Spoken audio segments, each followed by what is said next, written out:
Ni majaliwa kuwa hapa usiku wa leo katika huduma ya Bwana. Lakini bila shaka ni jambo la kusikitisha kwamba watu hawawezi kupata nafasi ya kuketi baada ya sisi kuwaalika waje, halafu hakuna mahali pa kuketi.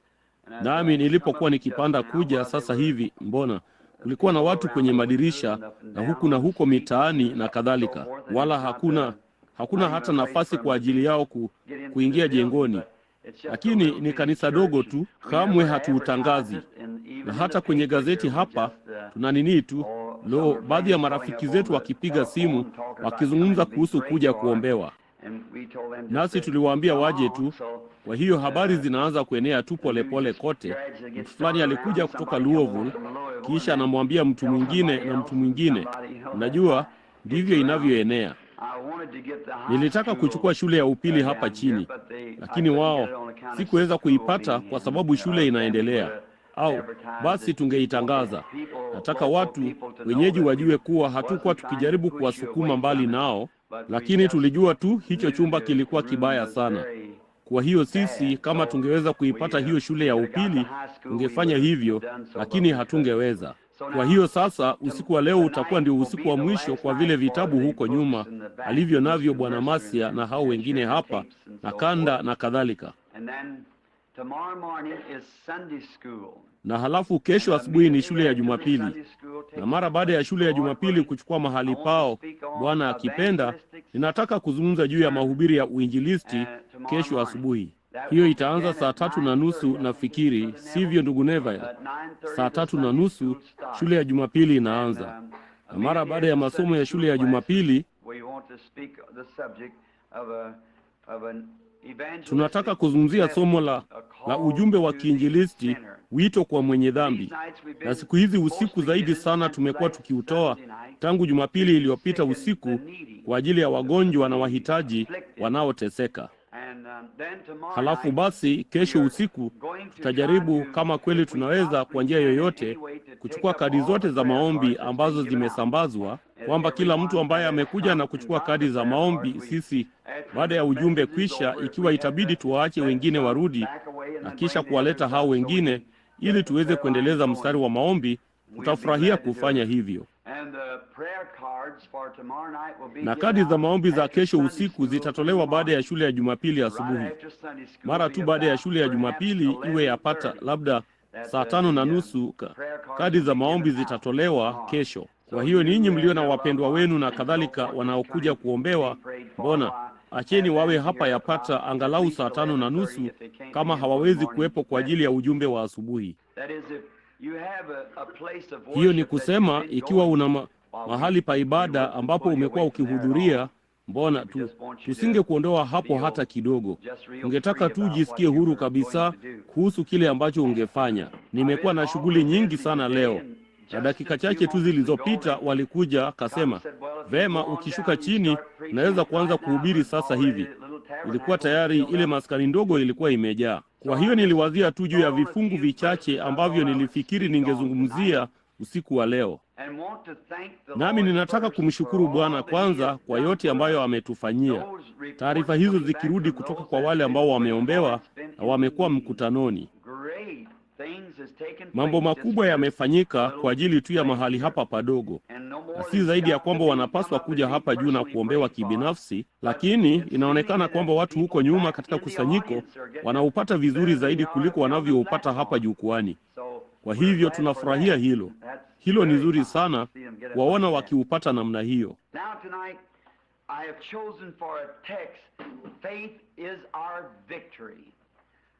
Sasa usiku wa leo nimechagua kwa ajili ya somo, imani ndiyo ushindi wetu. Nami ningependa kusoma sehemu ya maandiko yanayopatikana katika Yohana wa kwanza mlango wa 5 na kifungu cha 4.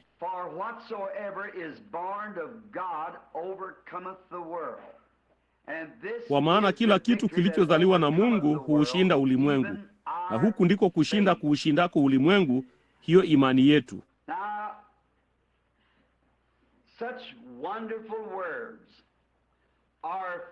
Sasa maneno ya ajabu sana. imani yetu ndiyo ushindi. Na sasa tunazungumza juu ya ushindi. Kumekuwa na ushindi mwingi mkubwa uliopatikana katika kipindi hiki kirefu cha miaka ambacho binadamu wamekuwa duniani.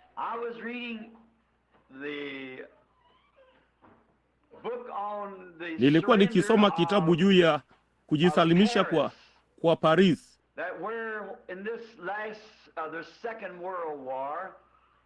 ambapo katika hivi vya mwisho ama vita vya pili vya dunia, ambapo Hitler alikuwa ameletwa Paris kwenye ule mnara wa ushindi. Wanasema kuwa ulikuwa ni ushindi mkuu sana, hata ilichukua saa kadhaa kwa askari hao wa Kijerumani kwenda taratibu bila kukunja magoti moja kwa moja kupitia kwenye mnara wa ushindi. Wakati Hitler aliposimama miguu sawa na hewa yote ilikuwa nyeusi juu, anga zilifunikwa kutokana na kupita kwa ndege.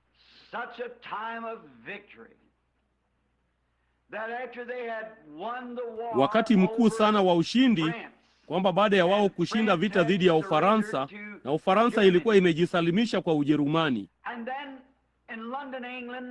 Halafu huko London, Uingereza, ilipata fursa wakati mmoja ya kuona huko kwenye lile kongamano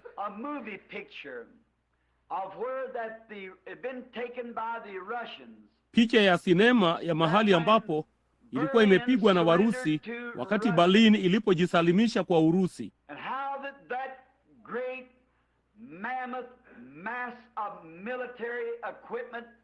Na jinsi ambavyo ule wingi mkubwa mno wa vifaa vya kijeshi, mizinga hiyo mikubwa waliokuwa nayo iliyowekwa kwenye mizinga hii mikubwa ambayo ingeweza kuzunguka,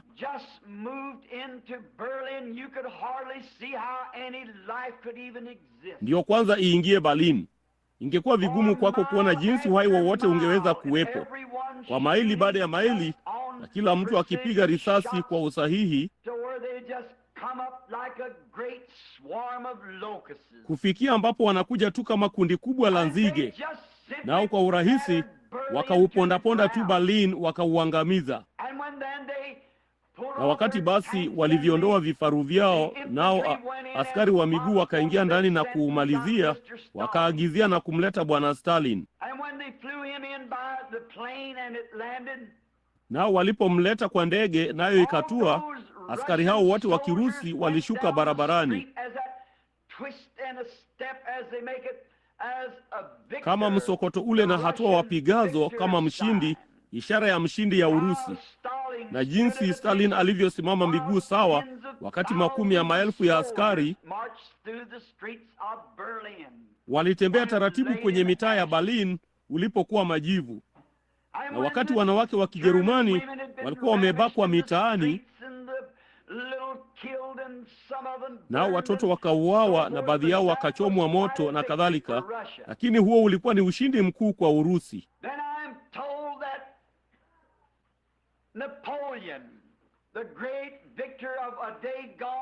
Kisha ninaambiwa kwamba Napoleon, yule mshindi mkuu wa siku zilizopita, miaka kadhaa iliyopita, yapata miaka 5, nilipata fursa ya kusimama karibu na Waterloo. Nami nilichukua kitabu kidogo pale, na nilikuwa nikisoma maisha ya Napoleon. Aliwachukia Wafaransa. Alikuja Ufaransa akiwa amezaliwa huko kisiwani, kisha akaja Ufaransa kujilipizia kisasi kwao, bali akawa mshindi mkuu. Alikuwa muungwana kwanza kabisa, lakini mafanikio yakaingia kichwani mwake. Ndipo inasemekana kwamba wanawake walipokuwa wakienda kuwalaza watoto wao wachanga kitandani, kwamba aliogopwa sana. Aliua kila kitu ambacho hakikukubaliana naye. Hata wanawake badala ya kusema zimwi litakushika, wangesema Napoleon atakushika. Nao hao maskini jamaa wenye macho maangavu wangevifunika vichwa vyao haraka sana, wakiwazia juu ya lile zimwi kubwa Napoleon. Lakini mnaona ushindi ambao alishinda haukudumu. Alikuwa mkataza pombe kwanza kabisa, kisha akafa akiwa na umri wa miaka 33, mlevi sugu.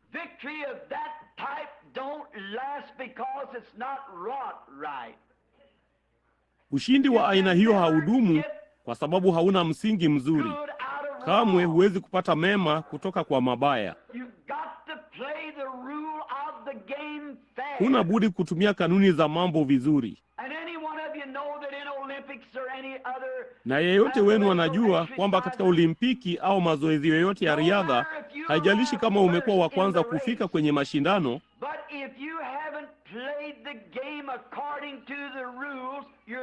lakini ikiwa huja ucheza huo mchezo kulingana na sheria, unaondolewa. Huna budi kutumia sheria ipasavyo.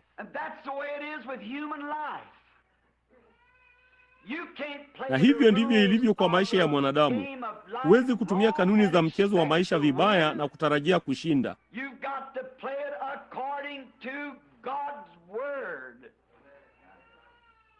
Huna budi kucheza kulingana na neno la Mungu na kusudi ambalo uliletewa hapa. Sasa kuna watu wengi sana ambao hawaonekani kuwa na namna yoyote ya kusudi maishani,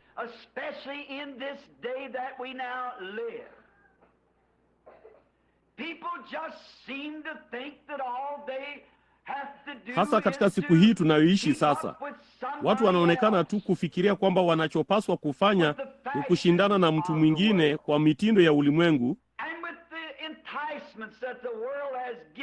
na kwa vishawishi ambavyo ulimwengu umewapa.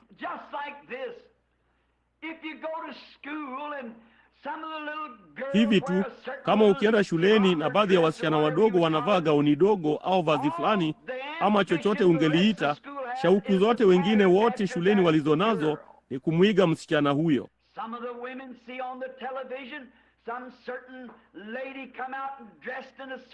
Baadhi ya wanawake wanaona kwenye televisheni mama fulani akitoka na amevaa mtindo fulani, vema, hiyo ndiyo shauku yao, ni kuvaa na kutenda hivyo.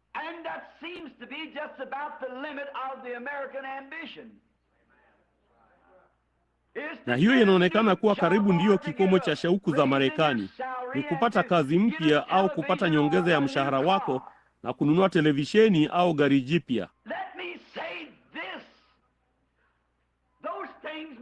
Hebu niseme hivi, mambo haya yanaweza kuwa sawa, lakini kuna shauku kuu zaidi katika maisha ya mwanadamu kuliko mambo hayo.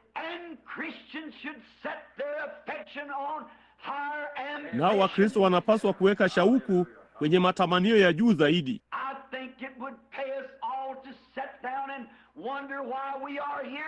Nafikiri itatufaidi sisi sote kuketi chini na kujiuliza kwa nini tuko hapa kwanza kabisa.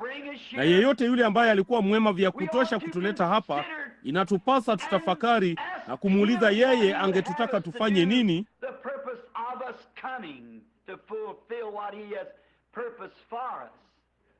kusudi la sisi kuja kutimiza yale aliyotukusudia. Lakini inaonekana kuwa tunataka tu kushindana na ulimwengu.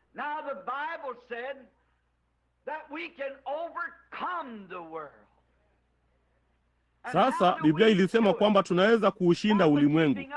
Basi tunaushindaje? Sio kwa kuendana na mitindo ya ulimwengu,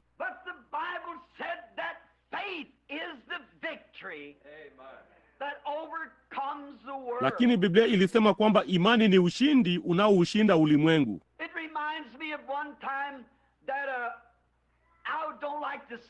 Inanikumbusha wakati mmoja ambapo sipendi kusema neno hili, lakini ilikuwa tu ni omba aliyekuja mlangoni, naye akasema, unaweza kunipa sambusa?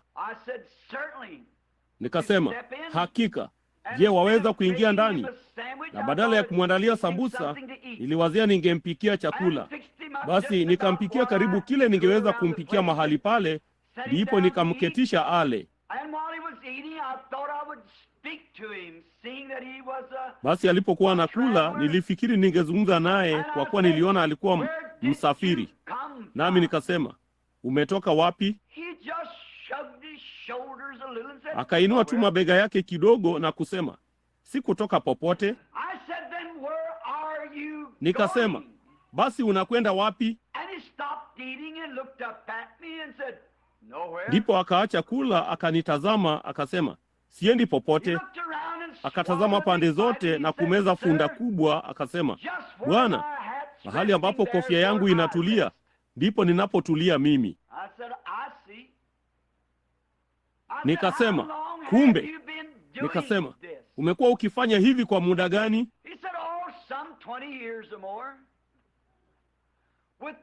Akasema, miaka 20 au zaidi, bila shauku ya kujiboresha.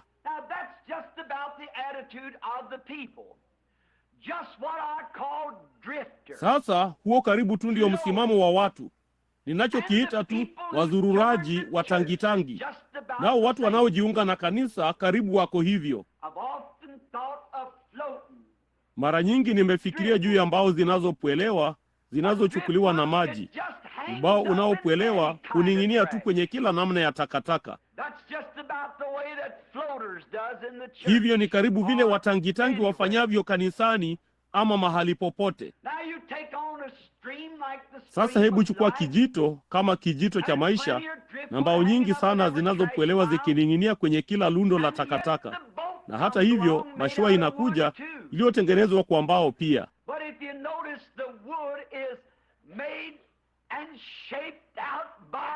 Lakini ukiangalia, hizo mbao zimetengenezwa na kuchongwa na bingwa ambaye ameijenga hiyo mashua.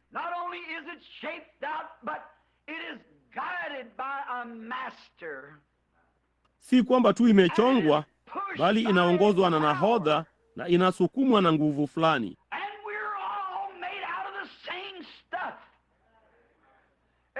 Na sote tumeumbwa kwa vitu vile vile. Inategemea tu kule shauku yako imeelekezwa. Je, uko tayari kuruhusu fundi mkuu atengeneze kutoka kwako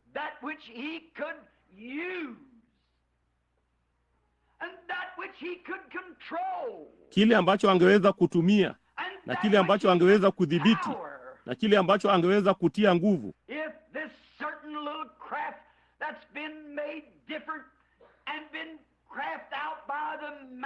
Kama maskini chombo hiki ambacho kimefanywa tofauti na kimeundwa na mkono wa fundi mkuu, kamwe kikikwama kwenye magugu katika maji ya kina kifupi, kuna nguvu nyuma yake, bolti ndogo ambayo Bwana anaweza kufungulia na kukisukumia kwenye kina kirefu cha maji tena. Mungu anataka kutufinyanga na kutufanya vile anavyotaka tuwe. Lakini tunawezaje kufanya hivyo? Au Mungu anawezaje kufanya hivyo wakati hata hatutasimama kimya apate kufanya jambo hilo? Tunataka kujiongoza wenyewe. Tunataka kuwazia kwa njia yetu ya kuwazia.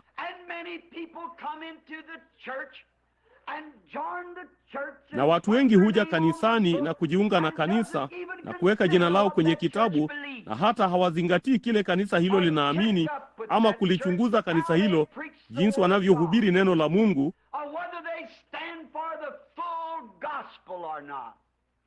ama kama wanaitetea injili kamili ama la, ama wanachagua tu sehemu moja na kuongeza kanuni ya imani. Kuelea, kudhurura, kamwe hutaweza kuwa chochote.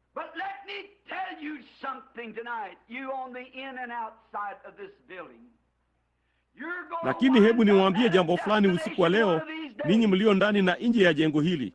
Mtaishia kwenye kikomo fulani moja ya siku hizi ambacho kitakuwa katika bonde la uvuli wa mauti. Ningekushauri kwenye saa hii ujiandae kukutana na Mungu ambaye itambidi akutane nawe saa hiyo. Utakutana naye ama kama kipeo ambacho yeye amekifanyia kazi, au kipande kinachoelea cha ubao unaopwelewa kwenda kwenye kikomo chako cha mwisho. Kwa hivyo usitumie maisha haya kuzurura tu na kuelea huku na huku na kupata kazi bora zaidi na kuvaa vizuri zaidi na kupata televisheni mpya ama gari bora zaidi. Maisha yanamaanisha zaidi ya hayo. Usijaribu kuyatumia kusema tu, vema, kama hao wengine wakijiunga na kanisa, nami nitajiunga pia.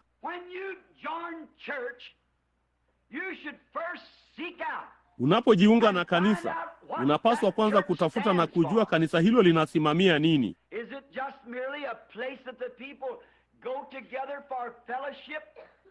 Je, ni mahali tu ambapo watu hukusanyika pamoja kwa ajili ya ushirika? Au je, ni mahali ambapo panahubiri neno la Mungu aliye hai na kutetea kila kanuni aliyoifia Yesu? Unapaswa kufanya hivyo. Usielee tu ndani na kuchukuliwa na mkondo, kwa sababu mlango ni mwembamba na njia imesonga iendayo uzimani,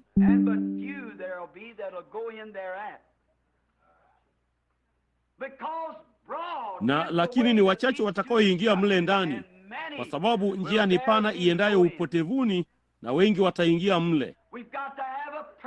Hatuna budi kuwa na kusudi la jambo fulani. Sasa haikuwa hivyo katika siku zilizopita ama katika siku hizi, ambapo wakati mtu alipomjia Mungu alikuwa na kusudi la kufanya hivyo.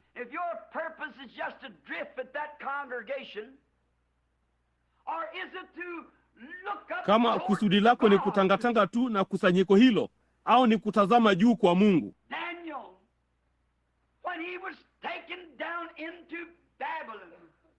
Danieli alipopelekwa huko Babeli, ingawa alikuwa akihama nyumbani kwake,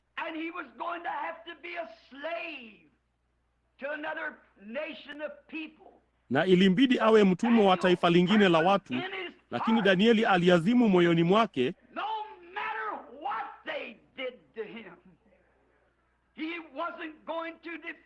haijalishi walimfanyia nini, hata jitia najisi kwa dhambi ya Babeli. Lo, laiti tungalikuwa na watu hodari zaidi kama hao, ambao wangeazimu moyoni mwako, kama mimi ni Mkristo, nitatafuta kila baraka ya kiungu ambayo ni mali yangu na kuidai.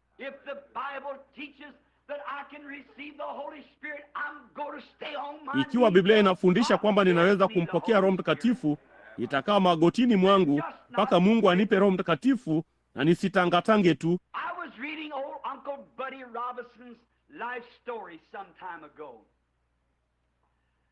Nilikuwa nikisoma hadithi ya maisha ya maskini mjomba Buddy Robinson muda fulani uliopita. Naye alikuwa mtu mashuhuri sana na mtu mwenye upendo na mtu wa imani. Naye akaanza kumwonea njaa Roho Mtakatifu kwa sababu Biblia ilifundisha hayo. Basi inasemekana siku moja alikuwa akilima mahindi, naye akamsimamisha nyumbu wake mzee Alex, akapiga magoti kwenye safu ya mahindi na kusema, Mungu, usiponipa ubatizo wa Roho Mtakatifu, utakaporudi duniani utakuta mifupa yangu imelala papa hapa. Hiyo ni kuazimu moyoni mwako. Hiyo ni kuwa makini kweli.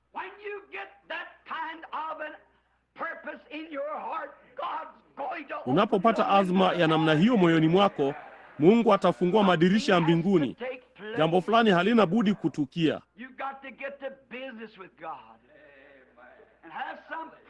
Huna budi kuwa makini na Mungu na kuwa na azma fulani na shukrani kwa ajili yake kukuokoa.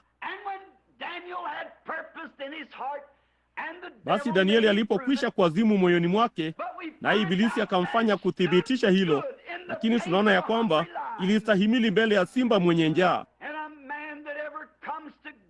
Na mtu anayewahi kumjia Mungu na kweli chini moyoni mwake anapata imani iliyotulia, itastahimili katika kinywa cha mauti au katika kinywa cha ugonjwa, katika kinywa cha huzuni.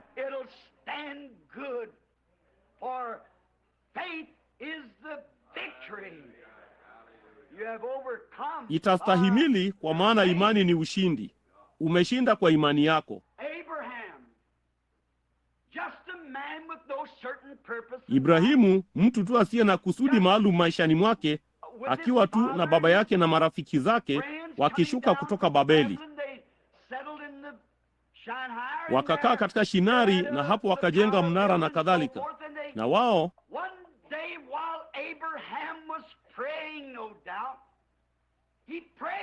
siku moja Ibrahimu alipokuwa akiomba, hapana shaka aliomba kwa bidii mpaka akaushika mkono wa Mungu.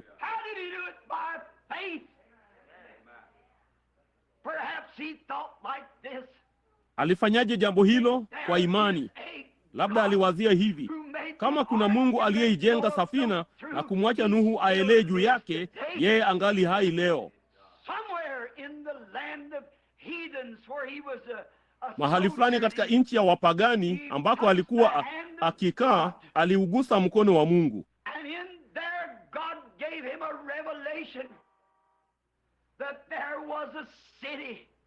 Na mle ndani Mungu akampa ufunuo ya kwamba kulikuweko na mji ambao mwenye kuubuni na kuujenga alikuwa ni Mungu. Nasi tunasoma ya kwamba maishani mwote mwa Ibrahimu alikuwa msafiri na mgeni kwa ulimwengu, kwa kuwa shauku yake moja ilikuwa ni kuupata mji ule ambao mwenye kuubuni na kuujenga alikuwa ni Mungu.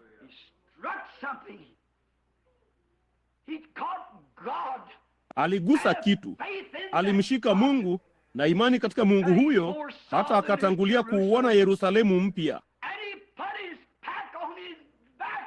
Naye akaweka mzigo wake mgongoni, akawa mzururaji, sio kutangatanga tu bila azma yoyote.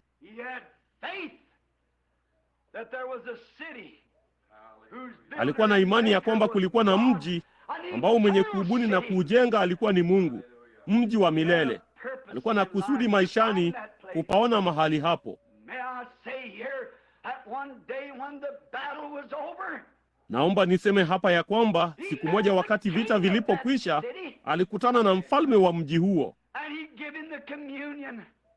naye akampa ushirika, mkate na divai, Melkisedeki. Huwezi kuazimia chochote cha ahadi ya Mungu moyoni mwako pasipo kupata uhalisi wake.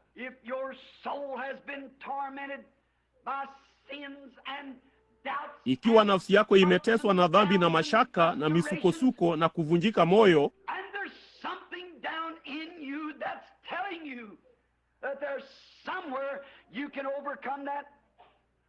na kuna kitu ndani yako ambacho kinakwambia kuwa kuna mahali unapoweza kushinda hayo, mbona basi unatangatanga kutoka kanisa hadi kanisa na kutoka mahali hadi mahali? Piga magoti tu mpaka utakapoigusa mbingu. Na kama nilivyosema jana usiku, nenda kupita vizuizi vya sauti, ndipo utapata kusudi la maisha. Utakuwa na kusudi la kuwa mfuasi wa kanisa. Utakuwa na kusudi la kubatizwa. Utakuwa na kusudi katika kile unachotafuta. Maana tunajua ya kwamba Mungu ni mwaminifu na Mungu ni wa kweli na Mungu hawezi kusema uongo.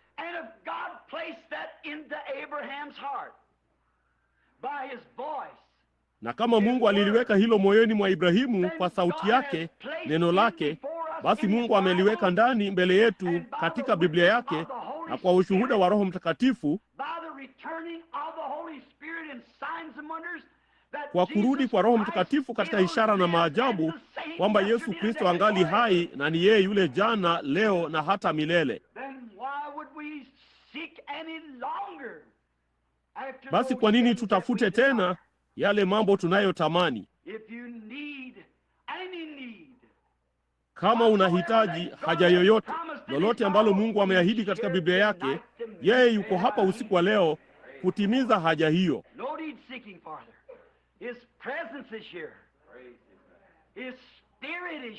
Hakuna haja ya kutafuta mbali zaidi. Uwepo wake upo hapa. Roho yake iko hapa. Naye anapenda na yuko tayari na anatamani kukupa kile unachotafuta sana. Kwa nini usubiri tena?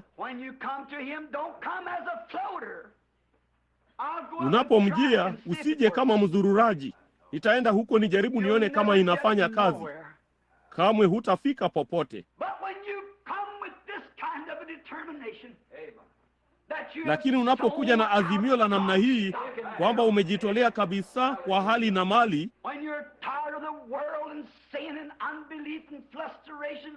wakati umechoka na ulimwengu na dhambi na kutokuamini na kuvunjika moyo na mashaka, na umjie Mungu aliye hai pamoja na nanga iliyofungwa imara katika mwamba wa miaka,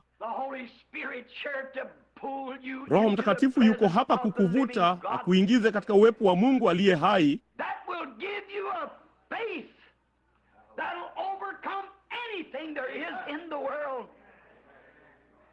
ambao utakupa imani ambayo itashinda chochote kilichoko ulimwenguni, maradhi, magonjwa na hata kifo chenyewe. Ulisema kifo, ndugu Branham, na hicho ndicho nilichomaanisha, kifo.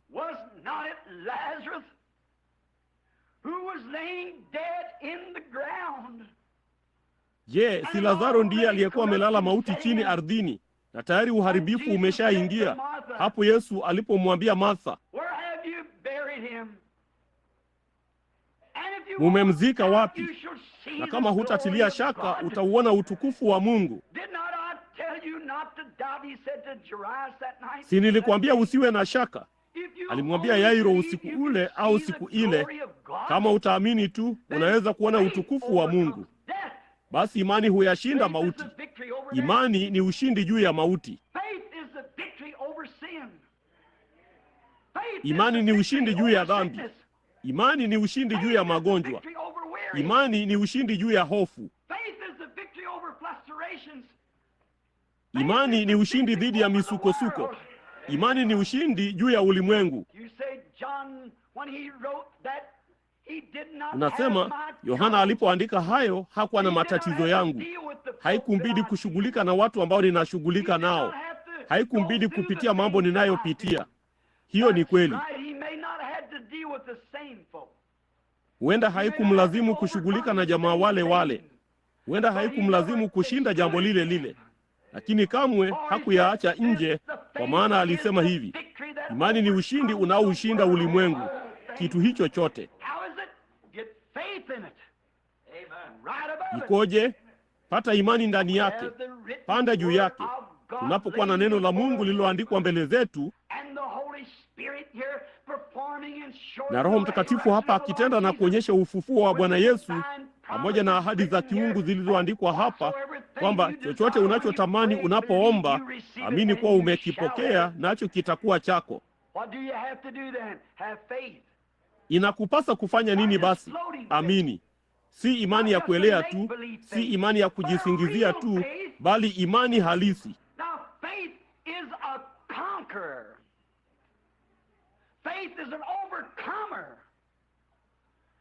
Sasa imani ni mshindi.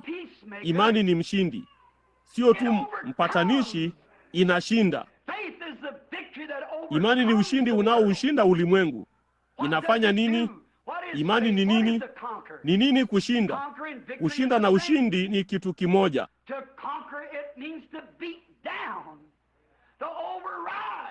Kushinda kuna maanisha kupiga kabisa, kubatilisha, kutia pingu, kutupa gerezani. Kuna maanisha kwamba dhambi iliyowahi kukutawala unaitawala sasa. Inamaanisha kwamba umeishinda. Wewe ni umeipiga. Wewe ni mkuu kuliko ilivyo. No, ninajisikia wa kidini sasa hivi. Ni yupi aliyetangulia, mwenye dhambi au mwokozi? Mwokozi, kwa kuwa mwokozi ana nguvu zaidi kuliko dhambi. Ni nani aliyetangulia, mponyaji au ugonjwa? Isingeweza kuwa mponyaji isipokuwa iwe yeye alikuwa juu ya ugonjwa. Ni mponyaji, huyo anaweza kushinda ugonjwa.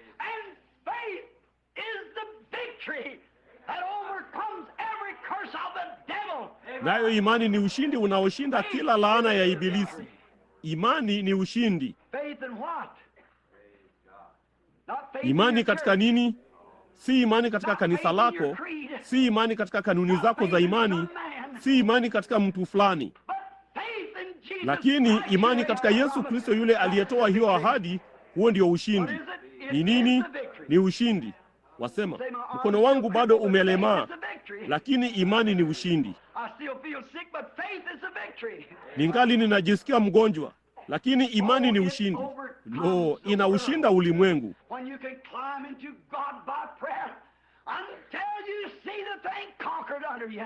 Unaweza kupanda ukaingia katika Mungu kwa maombi mpaka uone kitu hicho kimeshindwa chini yako.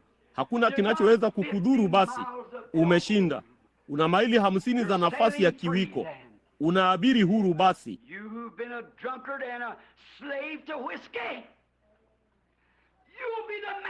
wewe ambaye umekuwa mlevi na mtumwa wa whisky, utakuwa mtawala wake. Basi maskini ibilisi wa pombe aliyekufanya unywe pombe ni bwana wako sasa. Lakini unapopata imani, simaanishi imani ya kujisingizia, imani halisi, yeye ni mtumishi wako. Basi ninyi msioweza kuweka chini tumbaku, ninyi wanawake na wanaume.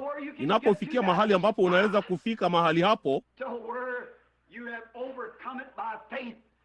ambapo umeishinda kwa imani, utaitawala. Basi maskini mwanamke mmoja anayeketi hapa sasa hivi amekuwa kwenye madhabahu hii wakati baada ya wakati baada ya wakati. Mwanamke mzuri, lakini alianza kuvuta sigara muda mrefu uliopita, wala asingeweza kuishinda. Naye alikuwa amekuja huku, nami ningeomba pamoja naye, na ilionekana kana kwamba hangeweza kuishinda. Ndipo muda si muda, mwajua, nilimwambia hapa, nikasema kutakuwa na hatari safarini. Akasema, ndugu Branham, nimelia, nimeomba. Mnaona mhemko tu, kupigana na hewa, huo hautafaa kitu. Nami ningeshuka na kuomba pamoja naye na kumwekea mikono, naye angerudi. Na siku chache ningekutana naye tena, anakuangusha tu kwa moshi wa sigara, mikono ingali ya kahawia. Basi usiku mmoja huko chini alienda kwa daktari. Alianza kuugua na kunyauka mpaka akakonda vibaya sana.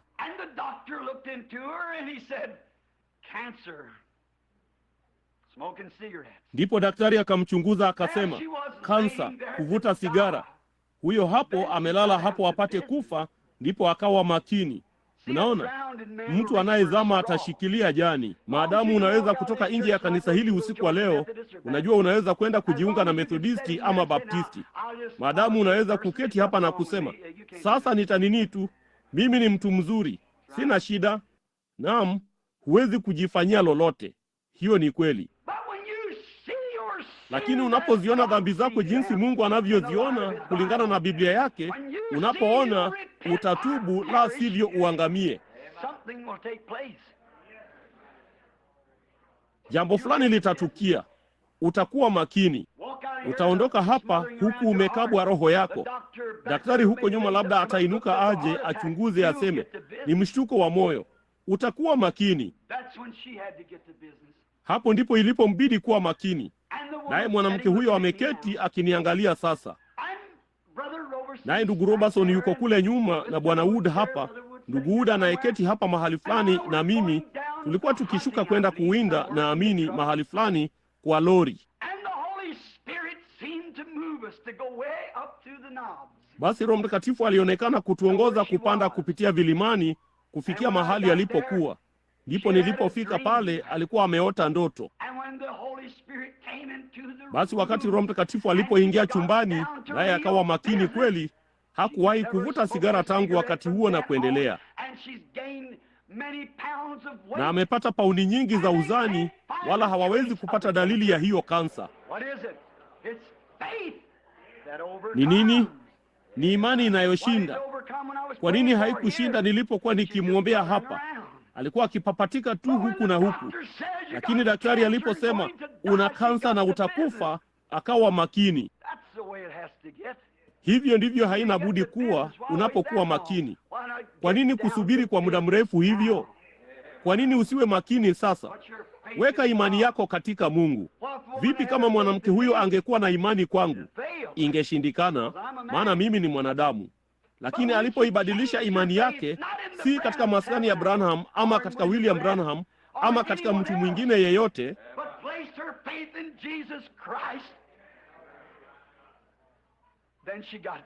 bali akaweka imani yake katika Yesu Kristo, ndipo akapata imani. Aliinuka juu ya woga na mashaka yote, ndipo Mungu akamponya.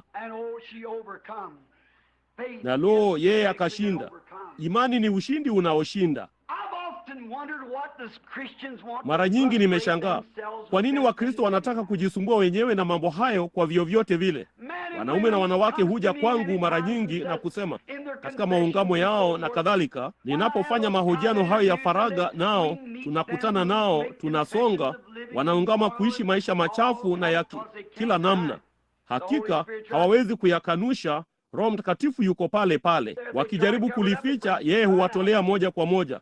Kwa hivyo afadhali waliseme. Wakijaribu kutoka nje, Roho Mtakatifu anawazuia, akasema, hebu kidogo, hili hapa jambo fulani fulani. Kwa hiyo wanapokuja wanaanza kuniambia kuhusu mambo madogo ya ulimwengu, nami nayaona miongoni mwa waaminio. Unaelekea mahali fulani. Kwa nini unatangatanga? Hata shauku fulani zako. Weka lengo lako kwa Kristo na uache kuambatana na ulimwengu. Utachukua gazeti litasema, sasa ati waponyaji wa kiungu wa siku hizi. Hakuna kitu kama waponyaji wa kiungu.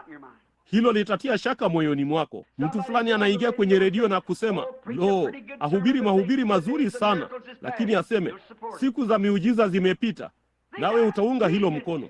Unaona, hilo linakudhoofisha.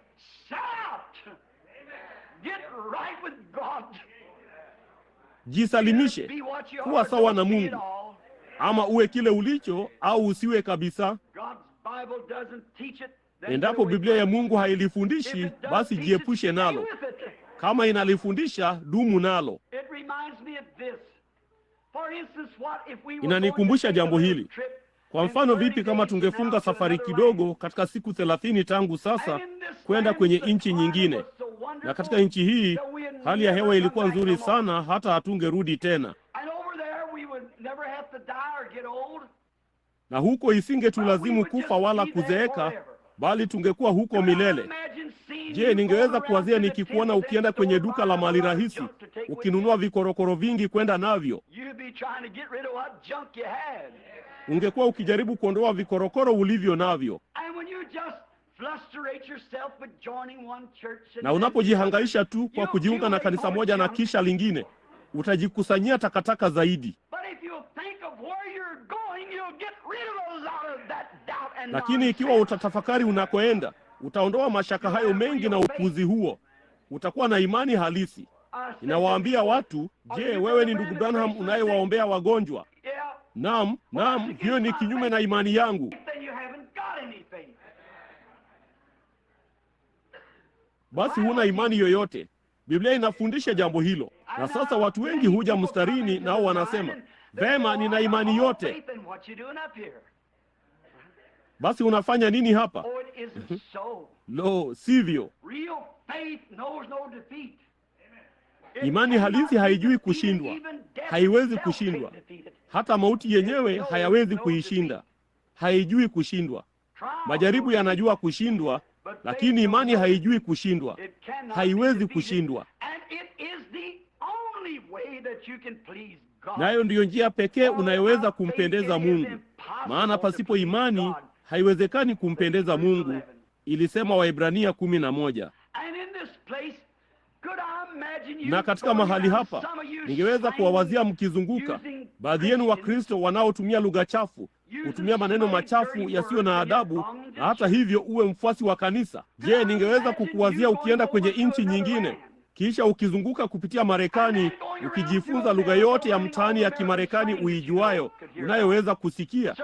Bila shaka hungefanya hivyo. Jambo ambalo ungekuwa ukijaribu kufanya lingekuwa ni kujifunza maneno machache ya lugha hiyo huko. Hiyo ni kweli kiasi cha kusema, uhali gani, kwa vyovyote vile. Nami nadhani ingewapasa Wakristo zaidi siku hizi kama walikuwa wakijaribu kujifunza lugha fulani ya mbinguni, sifa za Mungu ambazo tutaziimba huko na kufurahia.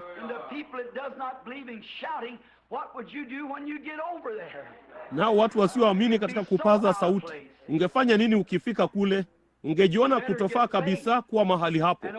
Afadhali upate imani na ushinde sasa, kwa maana imani ndiyo ushindi ushindao. Hapana, usingekuwa ukijibandika vitu vidogo kama hivyo. Ungekuwa na ushindi. Unasema, ninafanyaje hilo ndugu Branham? Kwa nini? Ni rahisi sana. Ni nini tu? Sasa kwenye mikutano hapa unashangaa jinsi ya kuwasilisha hapa, jinsi watu walio humu jengoni siwajui wengi, na katika mikutano yangu wakati mwingine simjui mtu yeyote, hata lugha mbalimbali.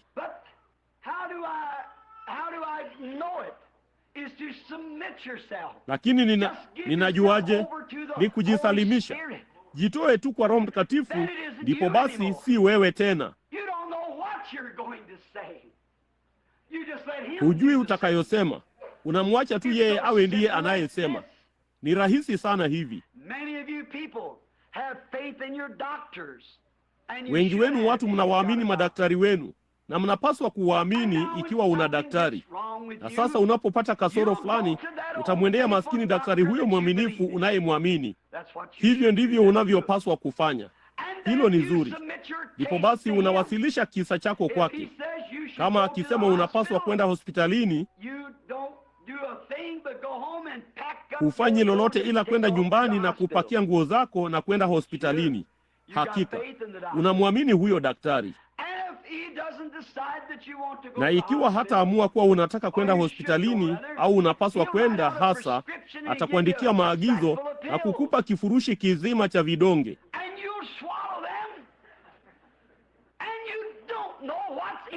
Nawe utavimeza, nawe hujui kilicho ndani ya vidonge hivyo, lakini una imani na daktari wako.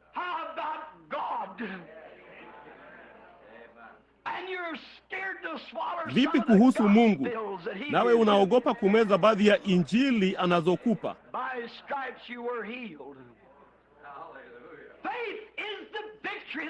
Kwa kupigwa kwake uliponywa. Imani ni ushindi unaoushinda ulimwengu. Imeze uone kitakachotokea. Ni imani.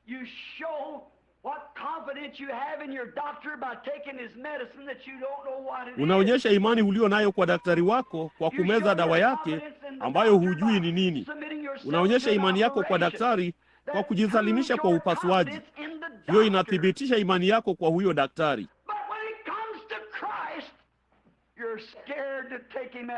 Lakini napomfikia Kristo, una hofu kuliamini neno lake. Vipi basi? Imani ni ushindi. Ungeweza kusalimisha kisa chako kwa Yesu Kristo usiku wa leo kama tu vile unavyosalimisha kisa chako kwa daktari. Nipe chochote utakacho Bwana. Wewe ndiwe daktari kwenye kisa hiki. Basi umepata ushindi. Basi una imani inayoshinda. Kamwe hutatafuta mstari mwingine wa maombi. Hutawahi kutafuta kitu kingine chochote. Utakuwa nayo papo hapo, yote yatatatuliwa.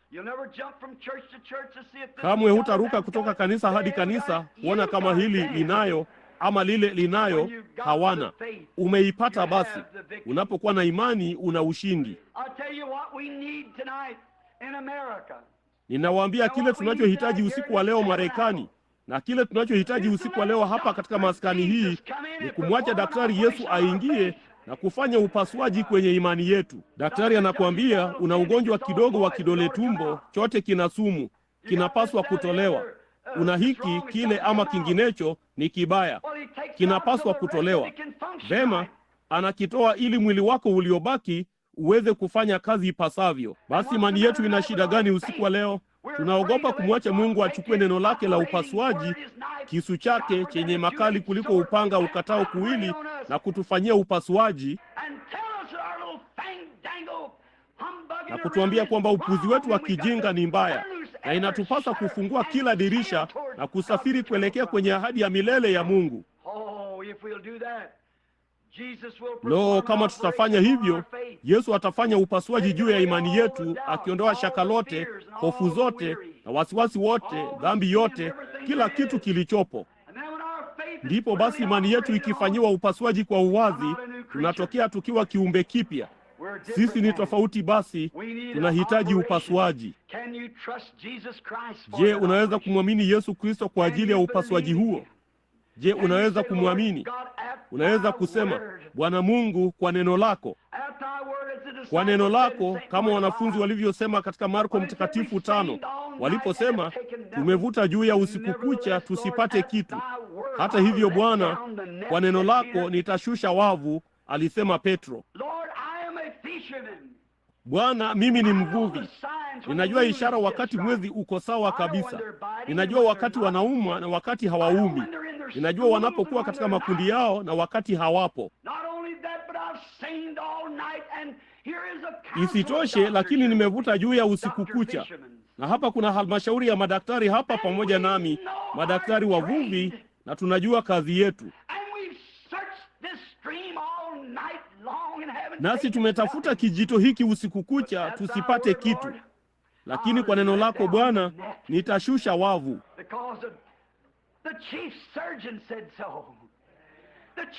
kwa sababu mpasuaji mkuu alisema hivyo, daktari mkuu alisema hivyo, nao wakapata samaki wengi mno, nyavu zao zikaanza kukatika.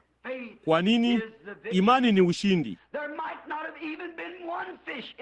Huenda hakukuwa na samaki hata mmoja majini, lakini wakati Mungu ametoa ahadi, yeye ataumba samaki na kuwaweka mle. Huenda ikawa huna nafasi ya kuishi, huenda ikawa unakufa kwa kansa, huenda ikawa umelemewa kwenye kiti cha magurudumu, huenda ikawa kipofu kabisa. Sijui shida yako ni nini, lakini kama utachukua maagizo ya daktari mkuu, lolote utakalo unapoomba, amini kuwa umelipokea, nalo litakuwa lako, na uamini ya kwamba imani hiyo itashinda magumu yoyote yaliyopo. Unaweza kulemewa sana na dhambi mpaka nafsi yako ina uchafu iwezavyo kuwa. Huenda umejaribu kuachana na hiyo hasira kali, ulimi huo unaokashifu, umbea huo kwenye simu. Huenda ikawa umejaribu kila tiba ujuayo, lakini kama tu utamruhusu Yesu Kristo aingie ndani yako usiku wa leo, yeye ataifanyia imani yako upasuaji na kukupa imani ambayo itapanda juu kupita chochote ambacho ulimwengu unaweza kutoa. Kwa nini? Imani ni ushindi unaoushinda ulimwengu. Unawezaje kushuku wakati Yesu Kristo mwana wa Mungu aliye hai yuko hapa sasa, Roho wake Mtakatifu mkuu humu jengoni? Neno liliahidi ya kwamba, tazama nipo pamoja nanyi siku zote hata ukamilifu wa dahari. Liliahidiwa na Bwana. Mungu hana budi kutimiza neno lake. Je, unaamini hilo? Alipoahidi kwamba angefanya mambo haya, Mungu anawajibika kabisa kufanya hivyo. Sasa nawatakeni kuliwazia hilo. Endapo una dhambi, iwapo kuna kitu kibaya maishani mwako, ninawatakeni mliwazie jambo hilo tunapoviinamisha vichwa vyetu kwa muda kidogo tu wa maombi.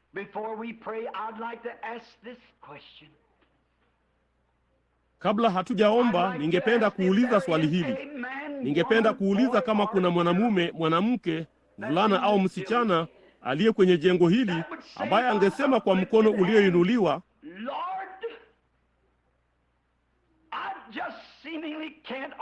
Bwana, inaonekana siwezi kushinda. Inaonekana ninajua kwamba sipaswi kufanya mambo haya. Najua sipaswi kufanya hivi na vile.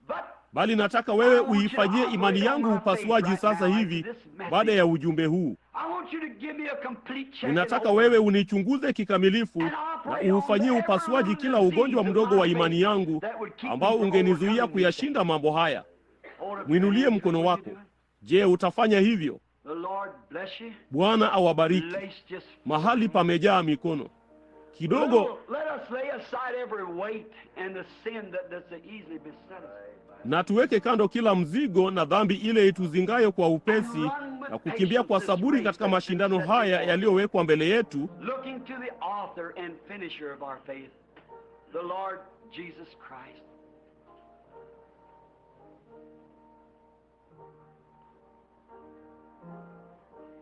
tukimtazama mwenye kuanzisha na mwenye kutimiza imani yetu, Bwana Yesu Kristo. Ni wangapi hapa ndani ambao ni wagonjwa na wahitaji wangeweza kuinua mkono wako na kusema, Bwana, ifanyie imani yangu upasuaji. Nina haja usiku wa leo Bwana. Mungu akubariki. Imani ni ushindi. Tunapataje imani? Imani chanzo chake ni kusikia, na kusikia neno la Mungu. Sasa kwenu ninyi mlio wahitaji, nafsi yenye dhambi, siwezi kufanya wito wa madhabahuni kuwafanya mje hapa madhabahuni kama mtindo wa maskani hii ulivyo,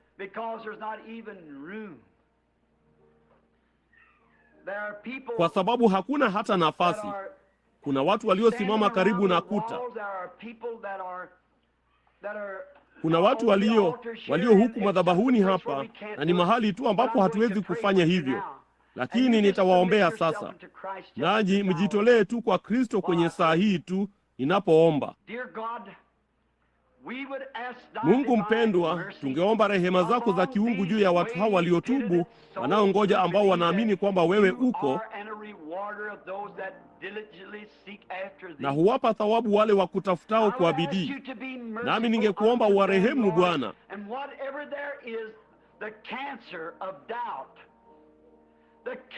na chochote kilichopo, kansa ya mashaka, kansa ya hasira, madhara ya kutokuamini,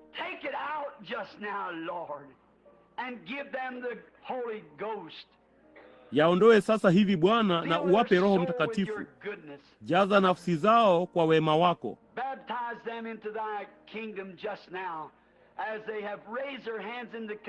Wabatize katika ufalme wako sasa hivi, kwa kuwa wameinua mikono yao katika kukiri imani yao na kukuomba wewe, Mungu wa rehema, uwafanyie haya.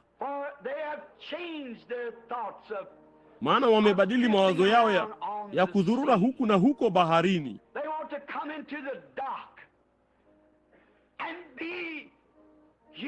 Wanapaswa kuingia bandarini na kuchongwa na mjenzi mkuu na kufanywa kiumbe kipya katika Kristo Yesu,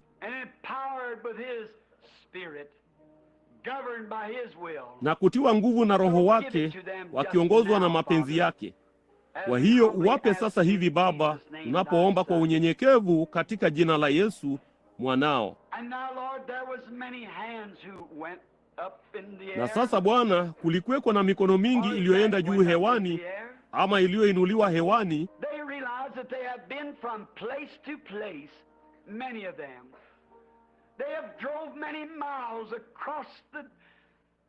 Wanatambua kwamba wamekuwa mahali, wengi wao wameendesha magari maili nyingi kuvuka majimbo kumfikia mtu fulani anayewaombea wagonjwa,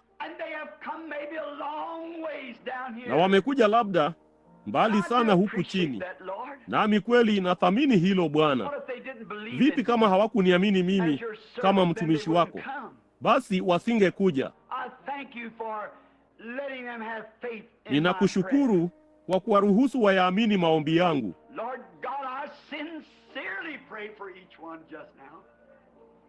Bwana Mungu, ninaombea kila mmoja kwa uaminifu sasa hivi, kwamba wewe Mungu mkuu wa mbinguni utamwingiza Roho wako Mtakatifu maishani mwao na kukatilia mbali kila kutokuamini.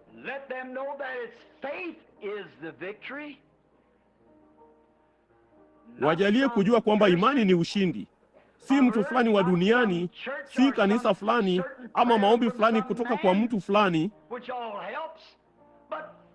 ambayo yote husaidia, lakini imani ni ushindi. Tunasoma ambapo mwanao Mwokozi wetu alikwenda katika nchi yake mwenyewe, na kulikuwako na wale waliosema, jamaa huyu ni nani?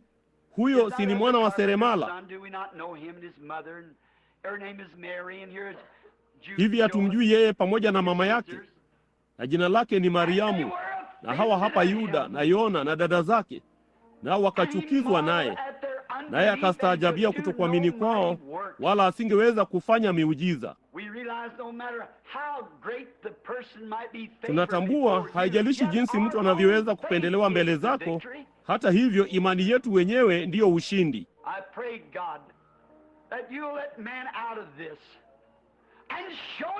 Ninaomba Mungu ya kwamba utamuondosha mwanadamu katika hili na ujionyeshe mwenyewe hapa usiku wa leo, ambapo imani imewekwa msingi katika kanuni za ufufuo wa Bwana wetu.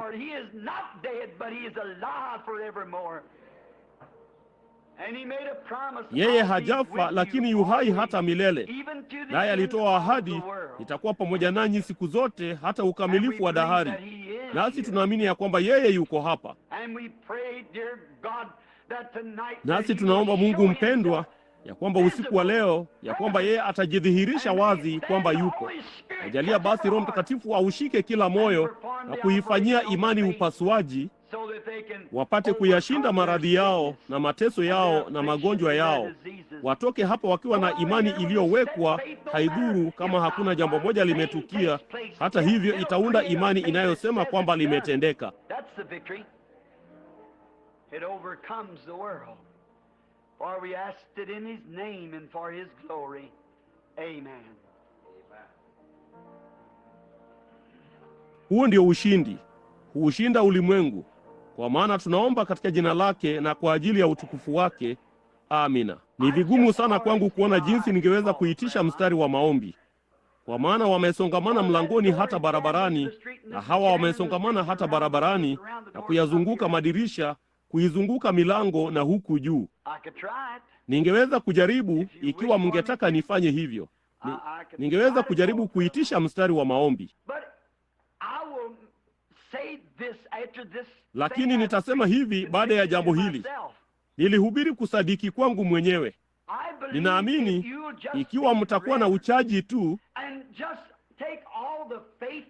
na kuchukua tu imani yote mlionayo kama imani ya mwanadamu na kuikabidhi mikononi mwa Mungu na kusema, sasa Bwana, chukua kidogo changu nilicho nacho kukupa wewe na ujalie imani yako inijie. Ninaamini ya kwamba atakuponya na anijalie nikuite moja kwa moja kutoka hapa jukwani, hata pasipo wewe kupanda hapa hata kidogo.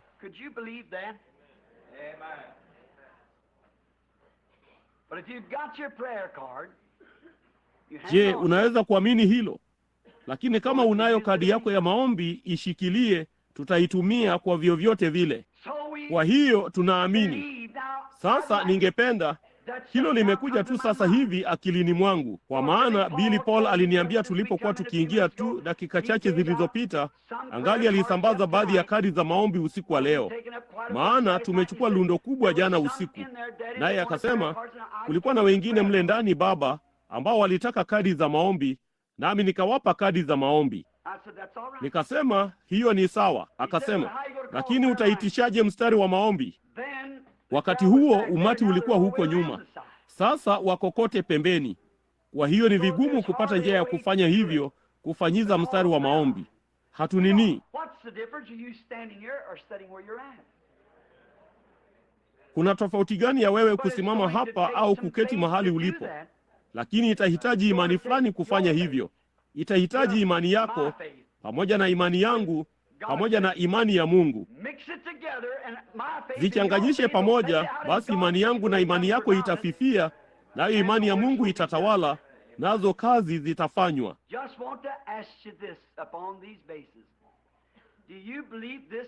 Ninataka tu kuwaulizeni jambo hili kwa misingi hii. Je, mnaamini hili kwamba ni neno la Mungu? Haliwezi kusema uongo basi kama ni neno la Mungu. Halina budi kuwa kweli.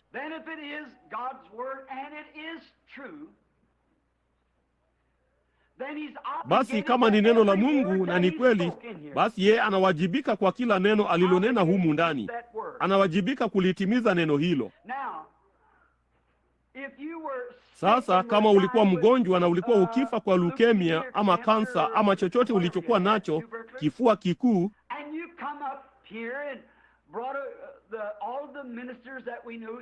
nawe ukaja hapa na kuwaleta wahudumu wote tuliowajua humu jengoni na kuwaleta hapa na kuwaombea kila mmoja wenu, hata hivyo isipokuwa wewe mwenyewe uwe na imani, haitafanya kazi. Mnaona? Lakini kama mtu fulani angeponywa, labda baada ya wewe kuona ambaye aliponywa au walidai kwamba waliponywa, hiyo ingeisaidia imani yako, maana ungeona wameponywa. Huko Durban, Afrika Kusini hivi majuzi, nilikuwa nikiomba nao wakamleta mtu mmoja jukwani. Nanyi mnaijua hiyo hadithi. Nimewasimulia wengi wenu jinsi ambavyo mwanamke mmoja aliponywa kule akiwa ni Muislamu. Na waliwaleta wengi tu kutoka kwa kila kabila, ambapo yapata makabila 20 au zaidi yalikuwepo. Na ndipo ilipofikia mahali kwa mvulana aliyekuwa amezaliwa, aliyeinama, akatembea kwa mikono yake. Ndipo wakati Roho Mtakatifu alipoanza kumwambia, alikuwa Mzulu, ndipo Roho Mtakatifu alipoanza kunena na kumwambia mtu huyo,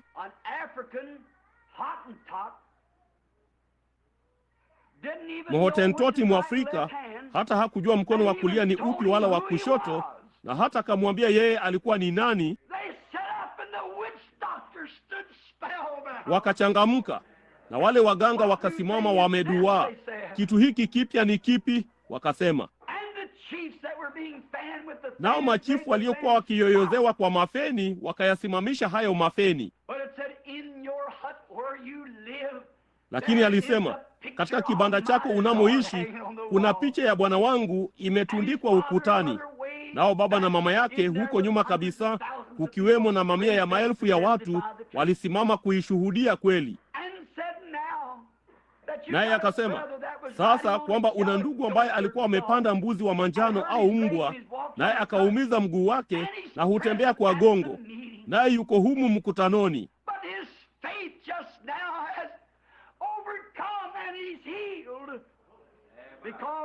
Lakini imani yake sasa hivi imeshinda, naye ameponywa. Kwa sababu gani? Mshtuko huo wa mzungu asiyeweza hata kuzungumza lugha yake angeweza kumwambia yeye ni nani na kilichokuwa kimetendeka. Hizo zilikuwa ni nguvu za aina gani? Naye huyo mvulana akasikia hayo kupitia kwa mkalimani, naye akatupilia mbali magongo yake, naye huyu hapa anakuja akikimbia na kurukaruka kwa furaha. Ndipo wakati ndugu yake ambaye asingejua mkono wa kulia wala wa kushoto ni upi, lakini alifikiria nilikuwa nikijaribu kumfanya acheze ngoma ya kienyeji, alipomwona ndugu yake akikimbia na kurukaruka, ilimfanyia jambo fulani. Basi akapita vizuizi vya dhambi vya kutokuamini, nami nikatazama nyuma, na hilo hapo ono lililomwambia asimame kwa miguu yake.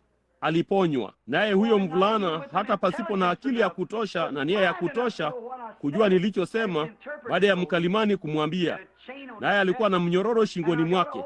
Nami nikaushika huo mnyororo, nikasema, Yesu Kristo anakuponya, simama. Huyo mvulana aliyezaliwa akiteseka akasimama kwa miguu yake. Si hayo tu, bali akiwa na akili timamu, machozi yakitiririka kwenye tumbo lake jeusi. Ndipo utukufu wa Mungu ukashuka mahali hapo, hata makafiri watupu 25,000 wakaponywa kwa wakati mmoja. Walifanya nini? Kesho yake asubuhi nilikuwa nimeketi dirishani, baada ya meya wa hilo jiji kuja, akasema, chungulia kwenye dirisha hilo, utashangaa. Basi kesho yake asubuhi, haya hapa malori 7 makubwa ya ng'ombe yaliyojaa magongo na viti vya magurudumu na kadhalika yakishuka barabarani, pamoja na watu waliokuwa ndani yao usiku uliotangulia wakitembea barabarani, Wazulu na Washangai na Wabasuto na Wahosa, makabila yote mbalimbali yaliyokuwa yakipigana. Yalikuwa na amani, mkono kwa mkono, wakiimba, mambo yote yanawezekana, amini tu, katika lugha yao ya kienyeji. Nilinyanyuka kutoka dirishani na kuinua mikono yangu hewani, nikajibu tena, neema ya ajabu, jinsi inavyosikika tamu, sauti ambayo ingemwokoa mnyonge kama mimi. Lilikuwa ni tamasha lenye utukufu ambalo haya macho yangu karibu yaone, mpaka nilipomwona Bwana katika ono kwenye wakati huo. Ni nini? Inachochea kitu fulani. Watu hao hawakuwa wakielea, ni kwamba tu hawakuwa wamesikia hapo kabla. Basi waliposikia kwa urahisi kama wa mtoto, walilishika tu mara moja, hamna lingine. Walinini tu, hawakuhitaji kufanyiwa upasuaji wowote. Waliuona tu na kuufuatilia, nao ukawa ni wao. Hakukuwa kuna mtu ambaye angeweza kuwaambia vinginevyo. Tayari waliliona likitukia. Sasa kama Bwana Yesu angali hai, naye yuko hapa Jeffersonville, Indiana, katika Marekani hii, kama yeye ni Mungu, yeye yule tu aliyekuwa hapa hivi majuzi usiku kuyafungua macho ya mhubiri huyo kipofu, yeye ni Mungu, yeye yule aliyempa mtoto huyo mdogo wa leukemia akifa, wakati madaktari kesho yake asubuhi walipomtangaza kuwa mzima. Hivi majuzi tu, nina makala yake papa hapa, naamini katika mojawapo ya vitabu hivi. Sina uhakika, nilikuwa tu nikikisoma hivi majuzi, na nadhani nilikiweka tena katika baadhi ya vitu hivi hapa. Huenda nisiwe, sina uhakika, lakini nilikuwa nikisoma makala kutoka kwa mojawapo ya nini hii hapa papa hapa, moja ya magazeti hapa katika vema, ilikuwa kwenye uamsho wangu wa mwisho hapa juu, makala gazetini, ambako kulikuwa na mwanamke, mimi ilikuwa huko Burlington, Vermont, naye alikuwa amesikitika sana, hakupata kadi ya maombi kutoka kwa hawa wavulana siku hiyo. Naye Jean na Leo na Billy na wengine wangekuwa hapa waliokuwa kule, naye alikuwa ameketi nyuma kabisa, na kwa ghafla akashangaa ni kwa nini asingeweza kuingia kwenye mstari huo wa maombi. Basi mtu wa kwanza akatokea, naye akasema, wewe ni bibi nani kutoka mahali fulani? Ndipo kitu fulani kikatukia. Papo hapo akavuka kizuizi hicho, akasema, nilimjua mwanamke huyo, nami najua hiyo ni kweli. Mara alipowazia hilo moyoni mwake, Roho Mtakatifu mkuu akaniita huko na kusema, bibi nani anayeketi hapa huko nyuma kabisa, mara mbili ya umbali wa jengo hili. Maskini huyo mama mwishoni aliyevaa nguo ya kijani kibichi kasema, wewe ni bibi nani? Jina fulani. Kasema, unasumbuliwa na kifafa, hupata vipindi 4 au 5 kila siku. Kisha kasema, naye akaruka kwa miguu yake. Huyo alikuwa ni yeye, na alishangaa sana, hakujua la kufanya. Kisha kasema, isitoshe, bali unasikitika sana kwa sababu mumeo yuko kwenye hospitali ya askari wastaafu, na huko wameondoa karibu tumbo lake lote. Na sasa huo ugonjwa umeingia katika sehemu nyingine ya mwili wake, wala hana nafasi ya kuishi, wanasema madaktari. Naye huku machozi yakitiririka mashavuni mwake, kama gazeti linavyoelezea, akainua mikono yake kwamba hiyo ilikuwa ni kweli. Papo hapo katika ono nikamwona akija nyumbani, nami nikasema, Bwana asema hivi, usiwe na hofu, atakuwa nyumbani mzima. Basi kesho yake asubuhi alipokuwa akienda kufanyiwa uchunguzi kwa upasuaji tena, wakati uvimbe huo mkubwa wa ugonjwa wa limfu ulipokuwa ukipenya kwenye mwili wake, madaktari alisema hata sihisi uvimbe wowote. Basi madaktari wakamchunguza, wasingeweza kuona uvimbe wowote. Wakamweka chini ya x-ray na kufanya kila uchunguzi, naye alikuwa mzima kabisa. Ndipo akaja nyumbani kesho yake mzima na mwenye afya. Kwa nini? Imani ni ushindi. Hakuna kadi ya maombi, hakuna mikono aliyowekelewa, hakuna chochote, lakini imani ni ushindi unaoshinda yote. Hiyo ndiyo njia. Mkutano wangu wa mwisho huko Chicago, ulikuwa na mama mweusi amesimama jukwani. Kunradhi, ninaamini ilikuwa ni mwanamke mzungu aliyekuwa amesimama jukwani. Basi usiku uliotangulia, maskini mwanamke wa Kiswidi alikuwepo, naye Bili akamwona akishuka chini na kuweka kiasi fulani cha pesa nyingi katika toleo kwa ajili ya ndugu Osborne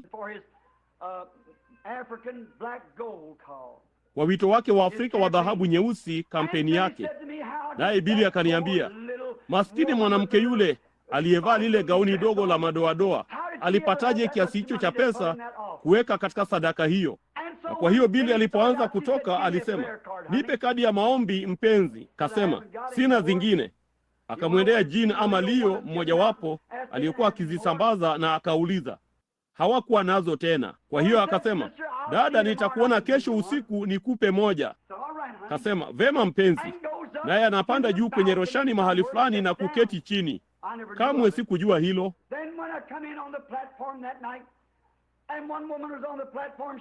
Ndipo nilipoingia jukwani usiku huo, na mwanamke mmoja alikuwa jukwani. Yeye alikuwa ameketi huko juu, naye akavuka kizuizi hicho akaingia mahali ambapo Mungu aliifanyia upasuaji imani yake. Hapo alipofikia mahali hapo, yeye alisema, maskini mwanamke yule anayeketi kule juu kwenye ile roshani ya pili, mtu wa pili ndani, akiwa amevaa maskini hilo gauni dogo la miraba miraba, jina lake ni Binani na nani, naye anamwombea mumewe ambaye ni msimamizi wa usafirishaji kwenye reli, kiziwi katika sikio moja, nusura azimie. Alikuwa Mlutheri. Basi alipofika nyumbani, naye Bwana akasema, Bwana asema hivi, amepona. Alipofika nyumbani usiku huo, alikuwa amesimama mlangoni akishangilia, na katika dakika hiyo hiyo sikio lake likafunguka alipokuwa ameketi kitini kwenye ofisi ya msimamizi wa usafirishaji. Mwanamke mweusi aliyeketi huko nje aliona jambo hilo akaamini. Naye alikuwa anaamini kwa ajili ya dada yake ambaye alikuwa amekaa miaka 10 katika hospitali ya magonjwa ya akili huko Little Rock, katika hospitali ya wenda wazimu. Ndipo Roho Mtakatifu akamjia na kumwambia yeye alikuwa ni nani na dada yake alikuwa ni nani, na kusema amekuwa mwenda wazimu mwenye ghadhabu akigongesha kichwa chake ukutani kwa miaka 10. Lakini Bwana asema hivi, ameponywa hivi punde. Basi kesho yake asubuhi walipoingia mlangoni, matroni alimkuta amesimama mlangoni akisihi atoke nje, akiwa na akili timamu kabisa. Akatuma habari kwa dada yake Chicago, naye akapiga mayowe. Akasema, Mungu mwenye rehema, hivyo ndivyo ilivyosemwa jukwani jana usiku. Akasema, mpendwa, najua huna pesa, lakini nitakutumia tiketi ya ndege upesi sana. Fika hapa, mkutano unafunga kesho usiku.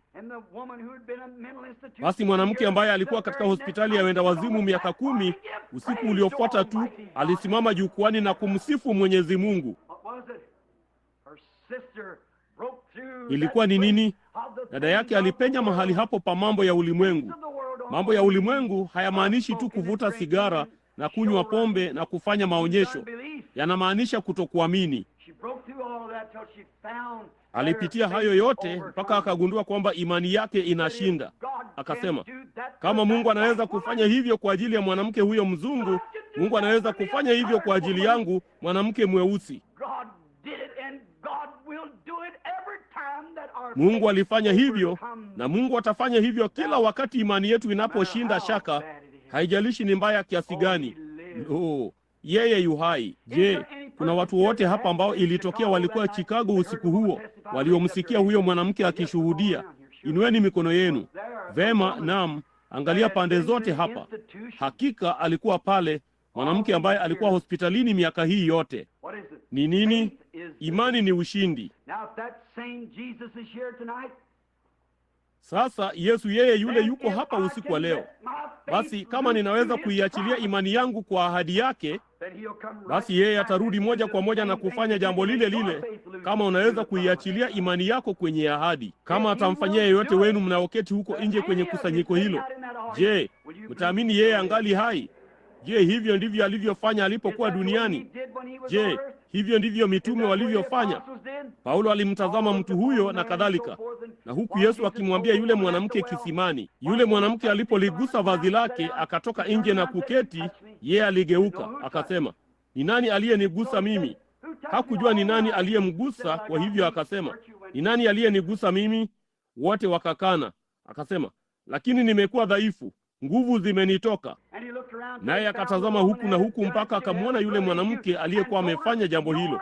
Alikuwa anatokwa na damu. Akamwambia, imani yako imepata ushindi. Ni nini? Kamwe hakusema nilikuponya. Alisema imani yako imekuokoa. Ulifanya nini? Ulikuwa na imani inayoshinda, iliyotiisha, iliyokanyagia chini kila shaka. Maana alisema moyoni mwake, kama nikiweza kugusa vazi lake nitapona. Yesu ilibidi achukue hiyo kwa jambo fulani alilowazia niani mwake. Hili hapa neno lake mwenyewe, kudai ya kwamba yeye angekuwa hapa siku hizi na kufanya lile lile alilofanya wakati huo. Kitambo kidogo na ulimwengu hautaniona mimi tena, hata hivyo ninyi mtaniona. Kazi nizifanyazo mimi, ninyi nanyi mtazifanya, hata nyingi kuliko hizi mtazifanya. Ninaenda kwa Baba yangu, nanyi mtafanya nyingi kuliko hizi. Hili hapa, tunaishi katika siku hii ya mwisho. Yesu yuko hapa. Hebu tuombe na tuamini, nanyi aminini wakati nikiomba. Lord, here is a group of people, and you're a great God.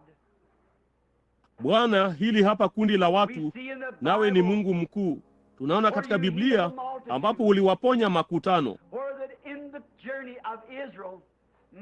ambapo katika safari ya Israeli Musa walipotoka nyikani, hapakuwa na mtu mmoja dhaifu kati yao. Wewe ni daktari mkuu. Wewe ndiye daktari mkuu wa upasuaji. Na sasa Bwana, jalia watu hao walio wagonjwa hapa usiku wa leo, katika miili yao ama katika nafsi zao, kwamba sasa hivi wakikabidhi kisa chao mikononi mwako, yule tabibu mkuu,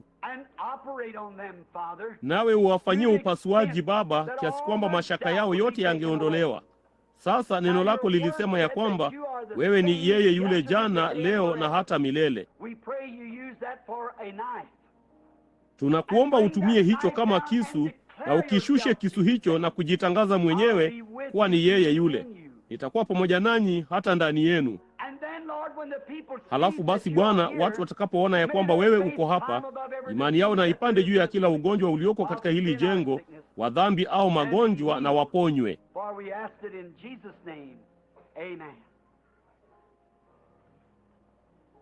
Kwa kuwa tunaomba katika jina la Yesu, amina. Je, mnaweza kutambua au kuthamini mahali linaponiweka? Sasa angalieni hapa. Kuna angalau watu 250 wamesimama hapa ama zaidi ya hao nadhani. Yeah, I guess there is more. Naam, nadhani kuna zaidi. Sijui. But there's a Lakini big kuna host wengi that wenu I don't nisiowajua. Ni wangapi hapa hawajui? Unajua kuwa sikujui wala sijui una shida gani. Raise up your hand. Inua mkono wako. Naam Bwana. Everywhere. Vema, kunao kila mahali. I know. Hakika. But he Siwajui, does. lakini yeye anawajua. Now, if you just submit yourself to him, Sasa kama yeye atanini, kama utajisalimisha tu kwake na umwache aseme nawe kwa imani ile ile aliyokuwa nayo yule mwanamke, utamwamini. Kama jambo lolote ni ukweli uliothibitishwa, ni ukweli uliothibitishwa. Kama mtu akishuka hapa na kusema nina tiba ya kansa, alichukua kansa hapa nje iliyokuwa ikiingia katika hali mbaya, na kuwachukua madaktari huko chini na kuwathibitishia ya kwamba kansa inaweza kuponywa, kila mtu ulimwenguni angeikimbilia hiyo tiba hiyo. Mbona ndugu, nimemwona Yesu Kristo akitibu kansa nyingi sana, lakini hata hivyo yeye anauliza jambo moja tu, ikiwa utaamini. Hilo linaonekana kuwa ndilo jambo gumu kuliko yote. Nimemwona akifungua macho ya vipofu, akiwafanya viwete kutembea. Nimemwona akiwafufua wafu wakiisha kufa wametangazwa na daktari. Mambo mengi sana ingechukua, nisingeweza kuandika majuzuu ya vitabu kuelezea kile ambacho nimemwona akifanya mimi mwenyewe, na bado ni ngumu sana kupata kuamini. Sasa ikiwa ninyi nyote wagonjwa humu ndani, na watakeni kila mtu awe na uchaji awezavyo. Sasa naamini, mimi ni mwaminio mkubwa wa mhemko. Ninaamini chochote kisicho na mhemko kimekufa.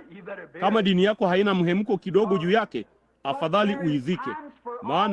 Lakini kuna nyakati za mambo yote. Ukinijia mimi na ningeweza kukupa na kusema, ndugu Branham, nataka $100. Ungekuja kwa heshima sana na kusema, ndugu Branham, nina haja sana ya $100. Nawe unajua nilikuwa na $100 mfukoni mwangu, na unaamini kwamba kwa nini yangu, nikitumia huruma yangu, kwamba ningekupa hizo $100. Vema, sasa ungesimama hapo kwa uchaji ukitarajia kuzipokea. Ndipo nilipokupa hizo $100, ungeweza tu kupiga mayowe kwa sauti kubwa ulivyotaka. Una $100 mkononi mwako. Unaona? Sasa lakini unapokuja, njoo kwa heshima. Usije ukipiga mayowe na kuniomba hizo $100.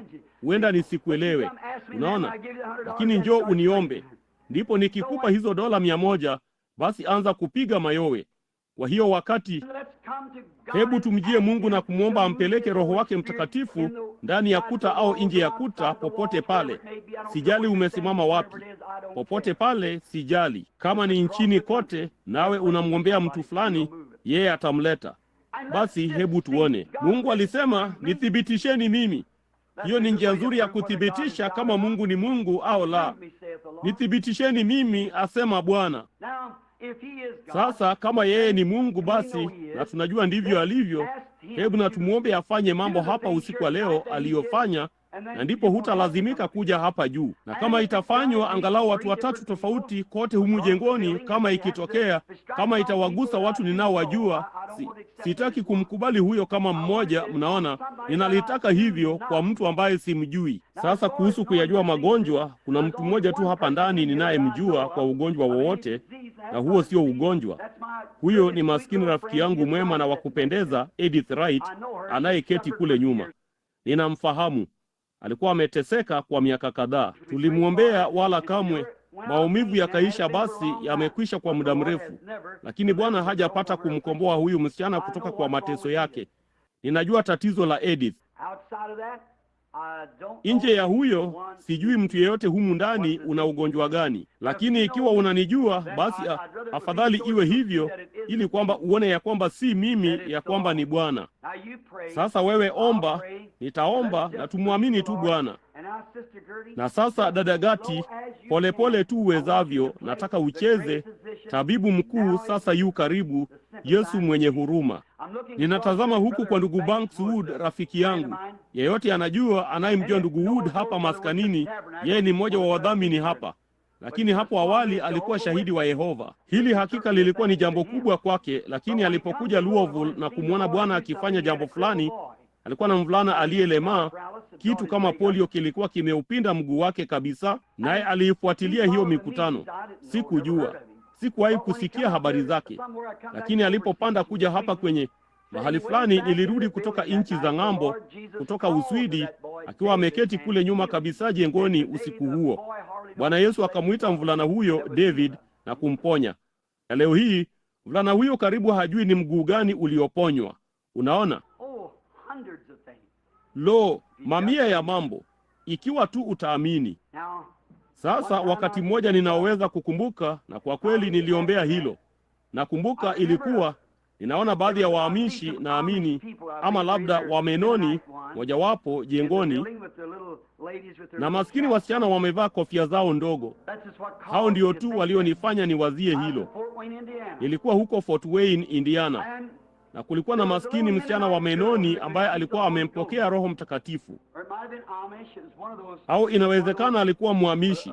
Ilikuwa ni mmoja wa watu hao, ama Menoni au Mwamishi. Naye alikuwa msichana mzuri sana. Naye alikuwa akicheza tabibu mkuu sasa yuko karibu, Yesu mwenye huruma. Basi kulikuwa na mtoto mchanga aliyekuwa ameletwa mikononi mwangu, alikuwa amelemaa. Ndipo nilipoomba, huyo mtoto mchanga aliponywa. Akaruka kutoka mikononi mwangu na kukimbia chini jukwani, naye mama yake akazimia. Naye huyo msichana wa Kiamishi au Menoni alimjua huyo mama. Naye Roho Mtakatifu akamgusa, naye akaanza kupiga makelele. Ndipo akainua mikono yake na kukimbia kutoka kwenye hiyo piano. Nayo piano haikukosa sauti hata moja ikicheza, tabibu mkuu sasa yuko karibu, Yesu mwenye huruma. Huku akishuka kupitia marefu hayo ya kanisa kutoka kila mahali, watu walikuwa wakisongamana wao kwa wao. Navyo hivyo vibao vya pembe za ndovu vikienda juu chini, tabibu mkuu sasa yuko karibu, Yesu mwenye huruma. Nao wamelala sakafuni kwenye marefu ya kanisa, wamelemewa na hofu au uwepo wa Roho Mtakatifu. Yeye angali hai, angali ni Yesu. Sasa hebu tuuvumishe huo kimya kimya kwa dakika moja tu, kisha ndipo tutaona yale Bwana anayosema. Kila mtu sasa jiweke kwenye imani. Anzeni kuangalia huku na muamini kwa moyo wenu wote.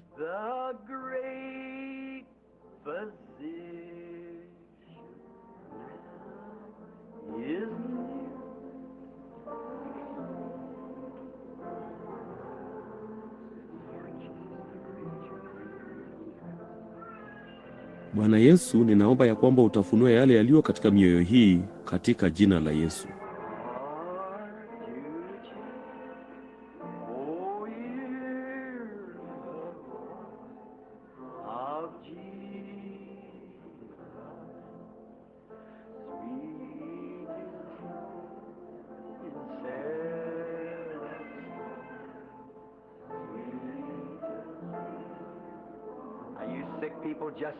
Sasa ninyi wagonjwa, anzeni tu kuondoa mashaka yote.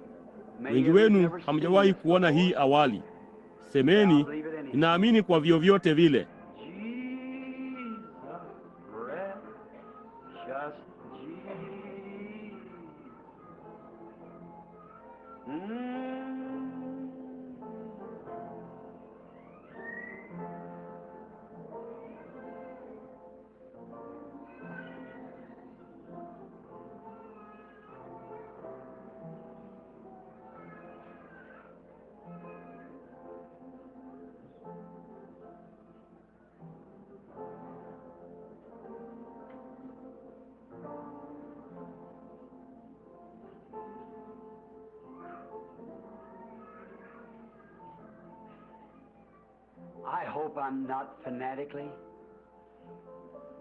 Natumai mimi sio mlokole, lakini inaonekana kwangu sasa kama tu ninaingia chumbani kwangu, navuta mlango pamoja, naingia katika chumba cha siri na kufunga milango.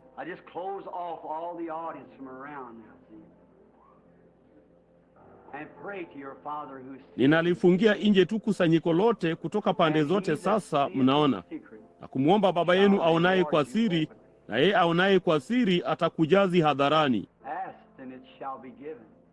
Ombeni nanyi mtapewa, tafuteni mtapata, bisheni itafunguliwa, kwa maana kila atafutaye hupata.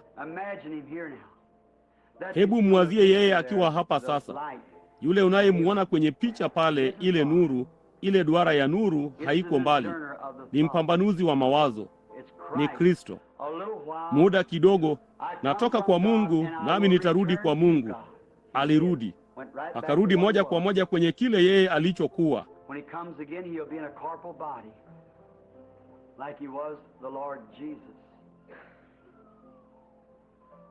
Atakapokuja tena atakuwa katika mwili wa nyama kama alivyokuwa Bwana Yesu. Unaweza kusema, ndugu Branham, unafanya nini?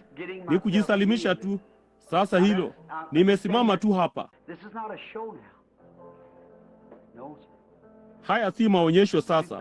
La, Bwana, msiwazie hilo, mtakuwa kwenye misingi mibaya. Anajaribu kujipenyeza mahali fulani. Neno la Mungu liko hatarini. Nimesema kwamba alikuwa. Vipi kama sivyo? Yeye daima atalitimiza neno lake.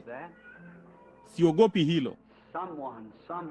Mtu fulani mahali fulani ataushika upindo huo wa vazi lake.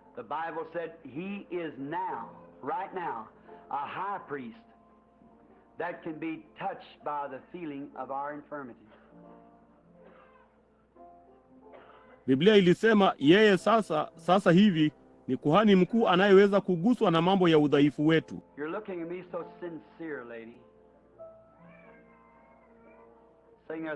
Unaniangalia kwa uaminifu sana mama, unayeketi hapo umevaa hilo gauni la bluu.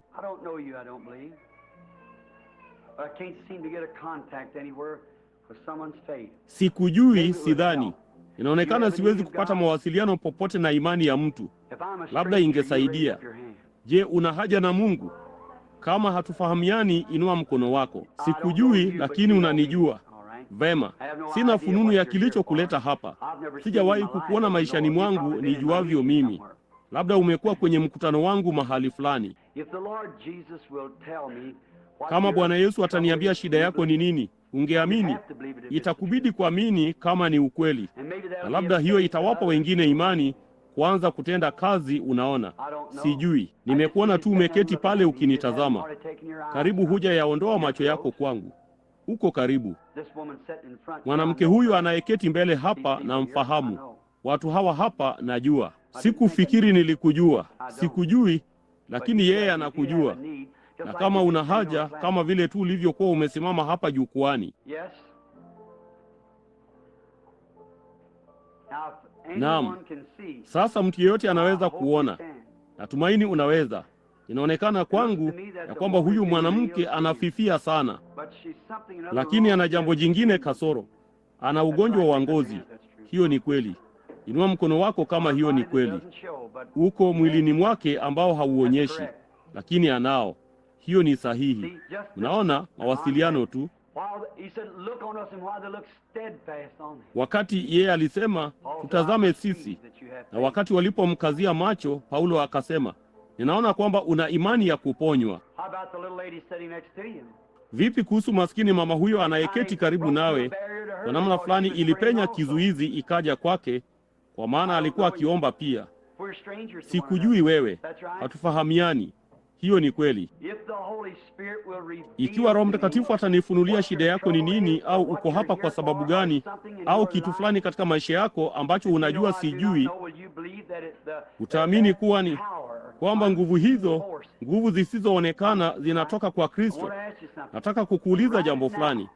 Sasa hivi una hisia juu yako, hisia tamu sana, tulivu, nyenyekevu.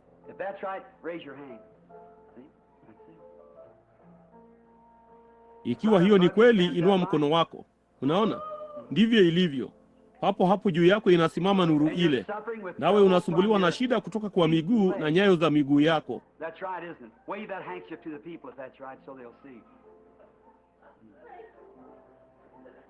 Hiyo ni kweli, sivyo? Watikisie watu leso hiyo kama hiyo ni kweli, ili waone. Sidhani kama utawahi kusumbuliwa nayo tena. Hiyo ni nini kinachofanya hivyo? Nini? Hao hapo watu ambao sijawahi kuwaona maishani mwangu.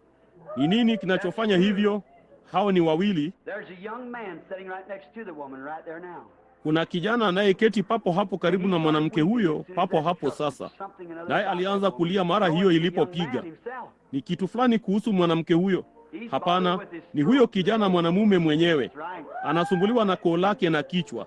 Hiyo ni kweli. Ninaamini hatufahamiani, ewe kijana mwanamume. Sijawahi kukuona. Hiyo ni kweli. Hiyo ni kweli. Hiyo ni kweli. Inua mikono yako. Hao hapo watu watatu wameketi katika safu moja. Sijawahi kuwaona, sijawasiliana maishani mwangu na watu hao. Je, mtaamini? Mtu fulani upande huu sasa aliye hapa ndani. Ni wangapi walio wagonjwa na wahitaji upande huu? Inueni mikono yenu kila mmoja upande huu ambaye ni mhitaji. Lo, ni kila mahali. Vema. Sasa endeleeni tu kuamini.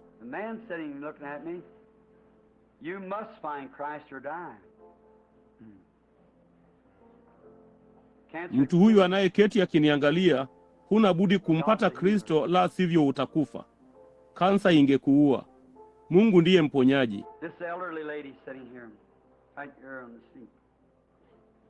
Huyu bikizee anayeketi hapa papa hapa kitini anasumbuliwa na ugonjwa wa tumbo na yabisi kavu.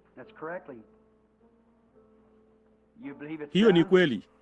Unaamini kuwa imetimizwa? Wewe unayemtazama mahali alipo, unaamini? Je, unamhitaji Kristo? Unaniamini mimi kuwa ni mtumishi wake? Kivimbe hicho unachotaka kiondolewe, unaamini Mungu atakiondoa? Siuoni huo uvimbe, lakini upo shingoni mwako upande wa nyuma. Labda nikikwambia jina lako ni Welsh, ungeniamini basi, sivyo? Hiyo ni kweli, sivyo? Vema, sijawahi kukuona maishani mwangu. Unajua hilo. Aha. Unamwamini Mungu. Kuna ishara ya mauti juu ya maskini mwanamke anayeketi hapo, kansa pia. Unaamini mama, ya kwamba Mungu atakuponya? Unaamini? Unaugua kansa. Ni kivuli cheusi kinachoning'inia juu yako. Nakwambia sasa kimeondoka kama utaamini.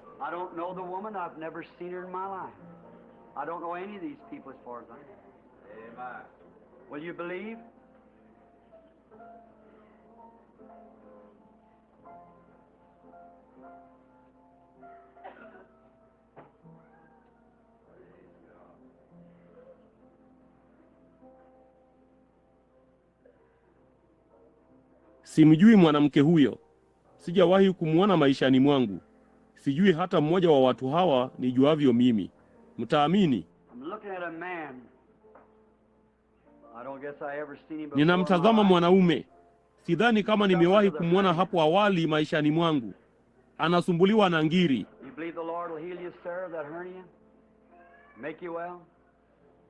Unaamini Bwana atakuponya, Bwana, hiyo ngiri, akupe afya? Your wife has a nervous and a weakness. Mke wako ana wasiwasi na udhaifu.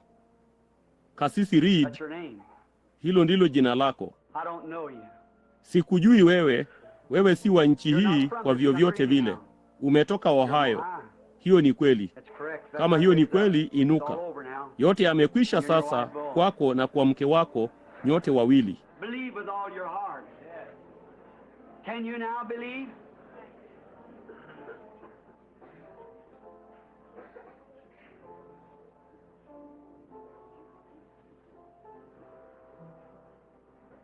Amini kwa moyo wako wote. Je, unaweza kuamini sasa? Way back down this line, back towards this way. Can't you see that light hanging right there? Huko nyuma kabisa kwenye mstari huu, nyuma kuelekea upande huu. Je, hamwezi kuiona hiyo nuru ikining'inia pale pale? It's a woman suffering with a virus infection right down on this line here.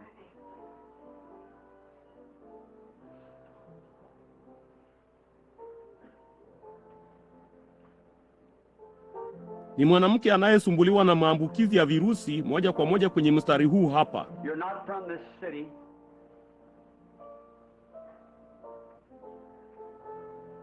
You're from a place called Columbus, Indiana. Wewe hutoki kwenye mji huu. Umetoka mahali paitwapo Columbus, Indiana. Jina lako ni Elizabeth. Unaishi kwenye barabara inayoitwa barabara ya Ohio. Nambari yako ni 1932 barabara ya Ohio. Go believe. Nenda, amini. Umekuacha sasa. Amini. And now that spirit moves. It Na goes sasa this huyo way roho over anajongea, here. anaenda hivi hapa kwa mwanamume fulani. There's some connection. No, he's from Columbus. And he suffers. Na ni uhusiano fulani. Hapana, anatoka Columbus. Naye anaumwa na jicho na kidonda. You believe the Lord Jesus will heal you, sir? Make you Naamini well? Bwana Yesu atakuponya, Bwana akupe afya. And your little Na maskini nephew mpwa sitting wako in front of aliyeketi you mbele there, yako your hapo, child. mtoto wa dada yako, It had some kind of a bone disease. alikuwa na aina fulani ya ugonjwa wa mifupa, wala hata kula sasa. Inafanya kitu kama kinyongo kwake. Ikiwa utaamini kwa moyo wako wote, unaweza kuponywa. Muamini Mungu. How many of you believe now? Ni wangapi wenu wanaoamini sasa? Ninaona kivuli kingine cha kansa kimeketi pale. Kama utaamini kwa moyo wako wote, dada, itakwisha. Unaweza. Je, imani yako imepita mstari huo wa mashaka sasa? Ni wangapi wanaoamini ya kwamba imani yenu imepita mstari wa mashaka? Inua mkono wako. Basi ni nini kilichosalia ila kuwa huru? Yote yamekwisha.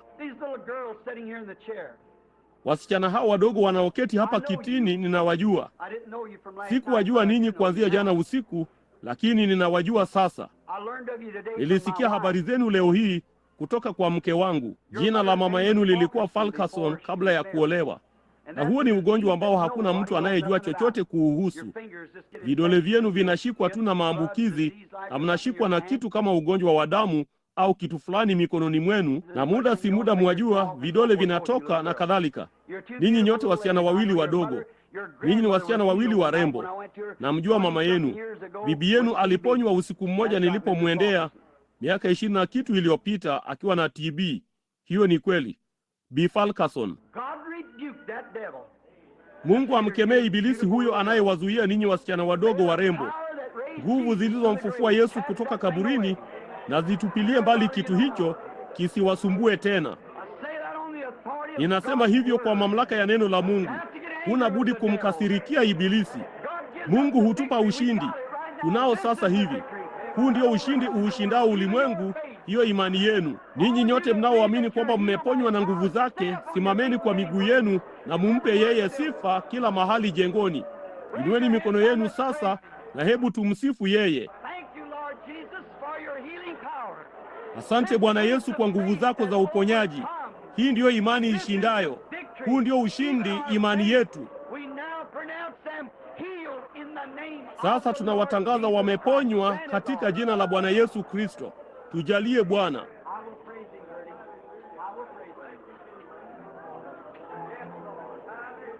Nitamsifu Gati, nitamsifu.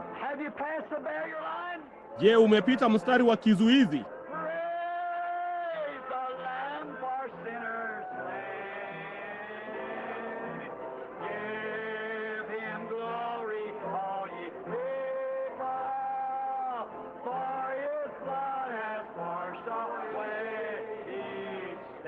Vema, njoo pamoja nao sasa.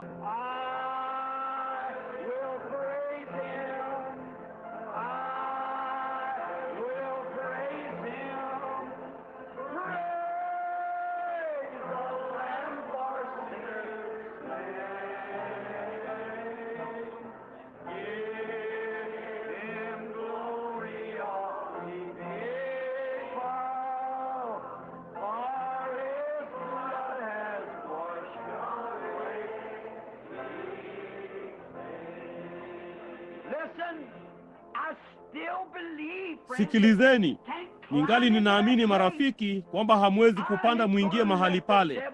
Sitamruhusu ibilisi aushinde mkutano wa aina hii.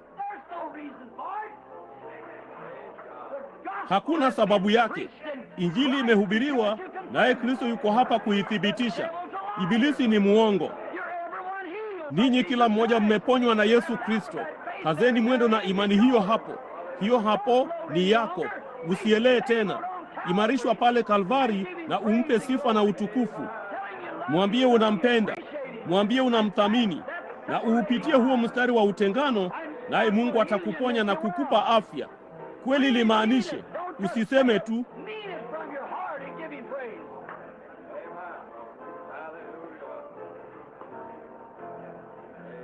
Limaanishe kutoka moyoni mwako na umpe sifa. Kutoka moyoni mwako sasa juu kabisa.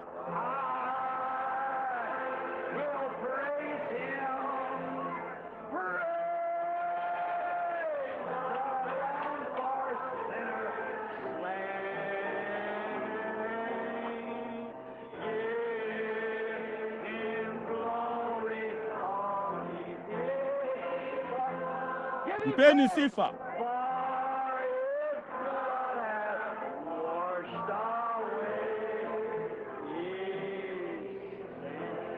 Ni aina gani ya doa? Doa la shaka. Sasa nimeponywa. Kwa kupigwa kwake nimeponywa. Mimi ni mali ya Bwana. Magonjwa yangu yametoweka. Nitamsifu. Nitamsifu. Nitampa utukufu. Nitapiga kelele za ushindi.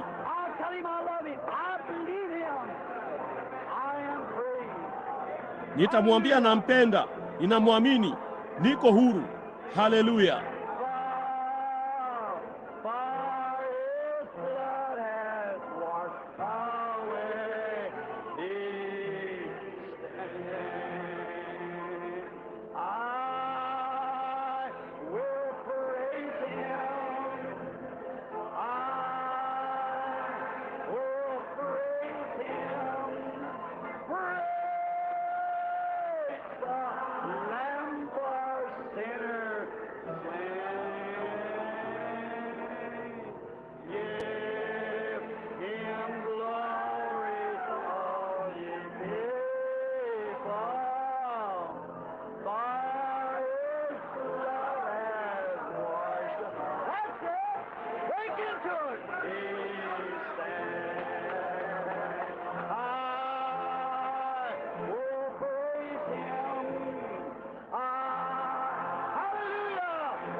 Utukufu. Bwana asifiwe.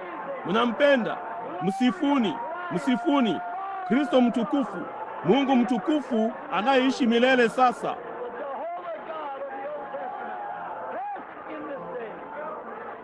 Yehova Mungu wa Agano la Kale aliyepo katika siku hizi. Jinsi kazi zake zilivyo za ajabu na za kushangaza.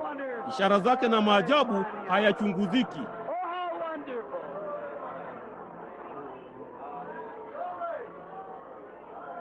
Lo, ni ajabu jinsi gani! Lo, yeye ni mtukufu.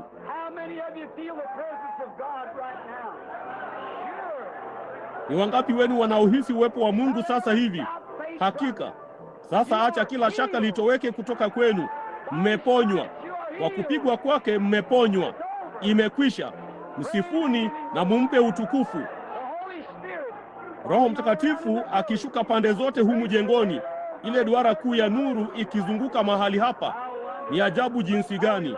Jinsi tunavyompenda.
Hii kwa maoni yangu ni kama tu Roho Mtakatifu aliyeshuka siku ya Pentekoste ambaye alizikata pingu.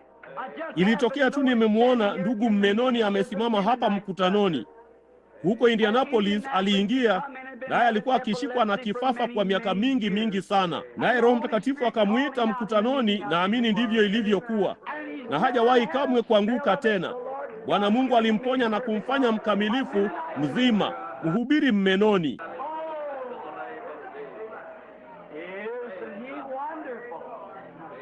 Lo, si yeye ni wa ajabu?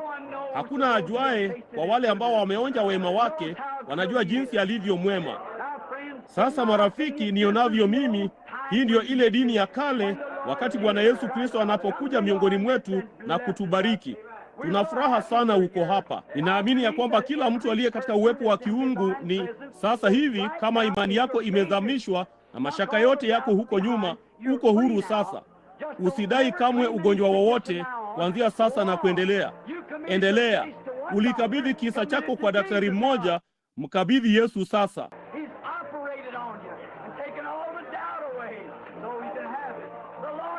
Amekufanyia upasuaji na kuondoa shaka lote ili uweze kuipata. Bwana akubariki.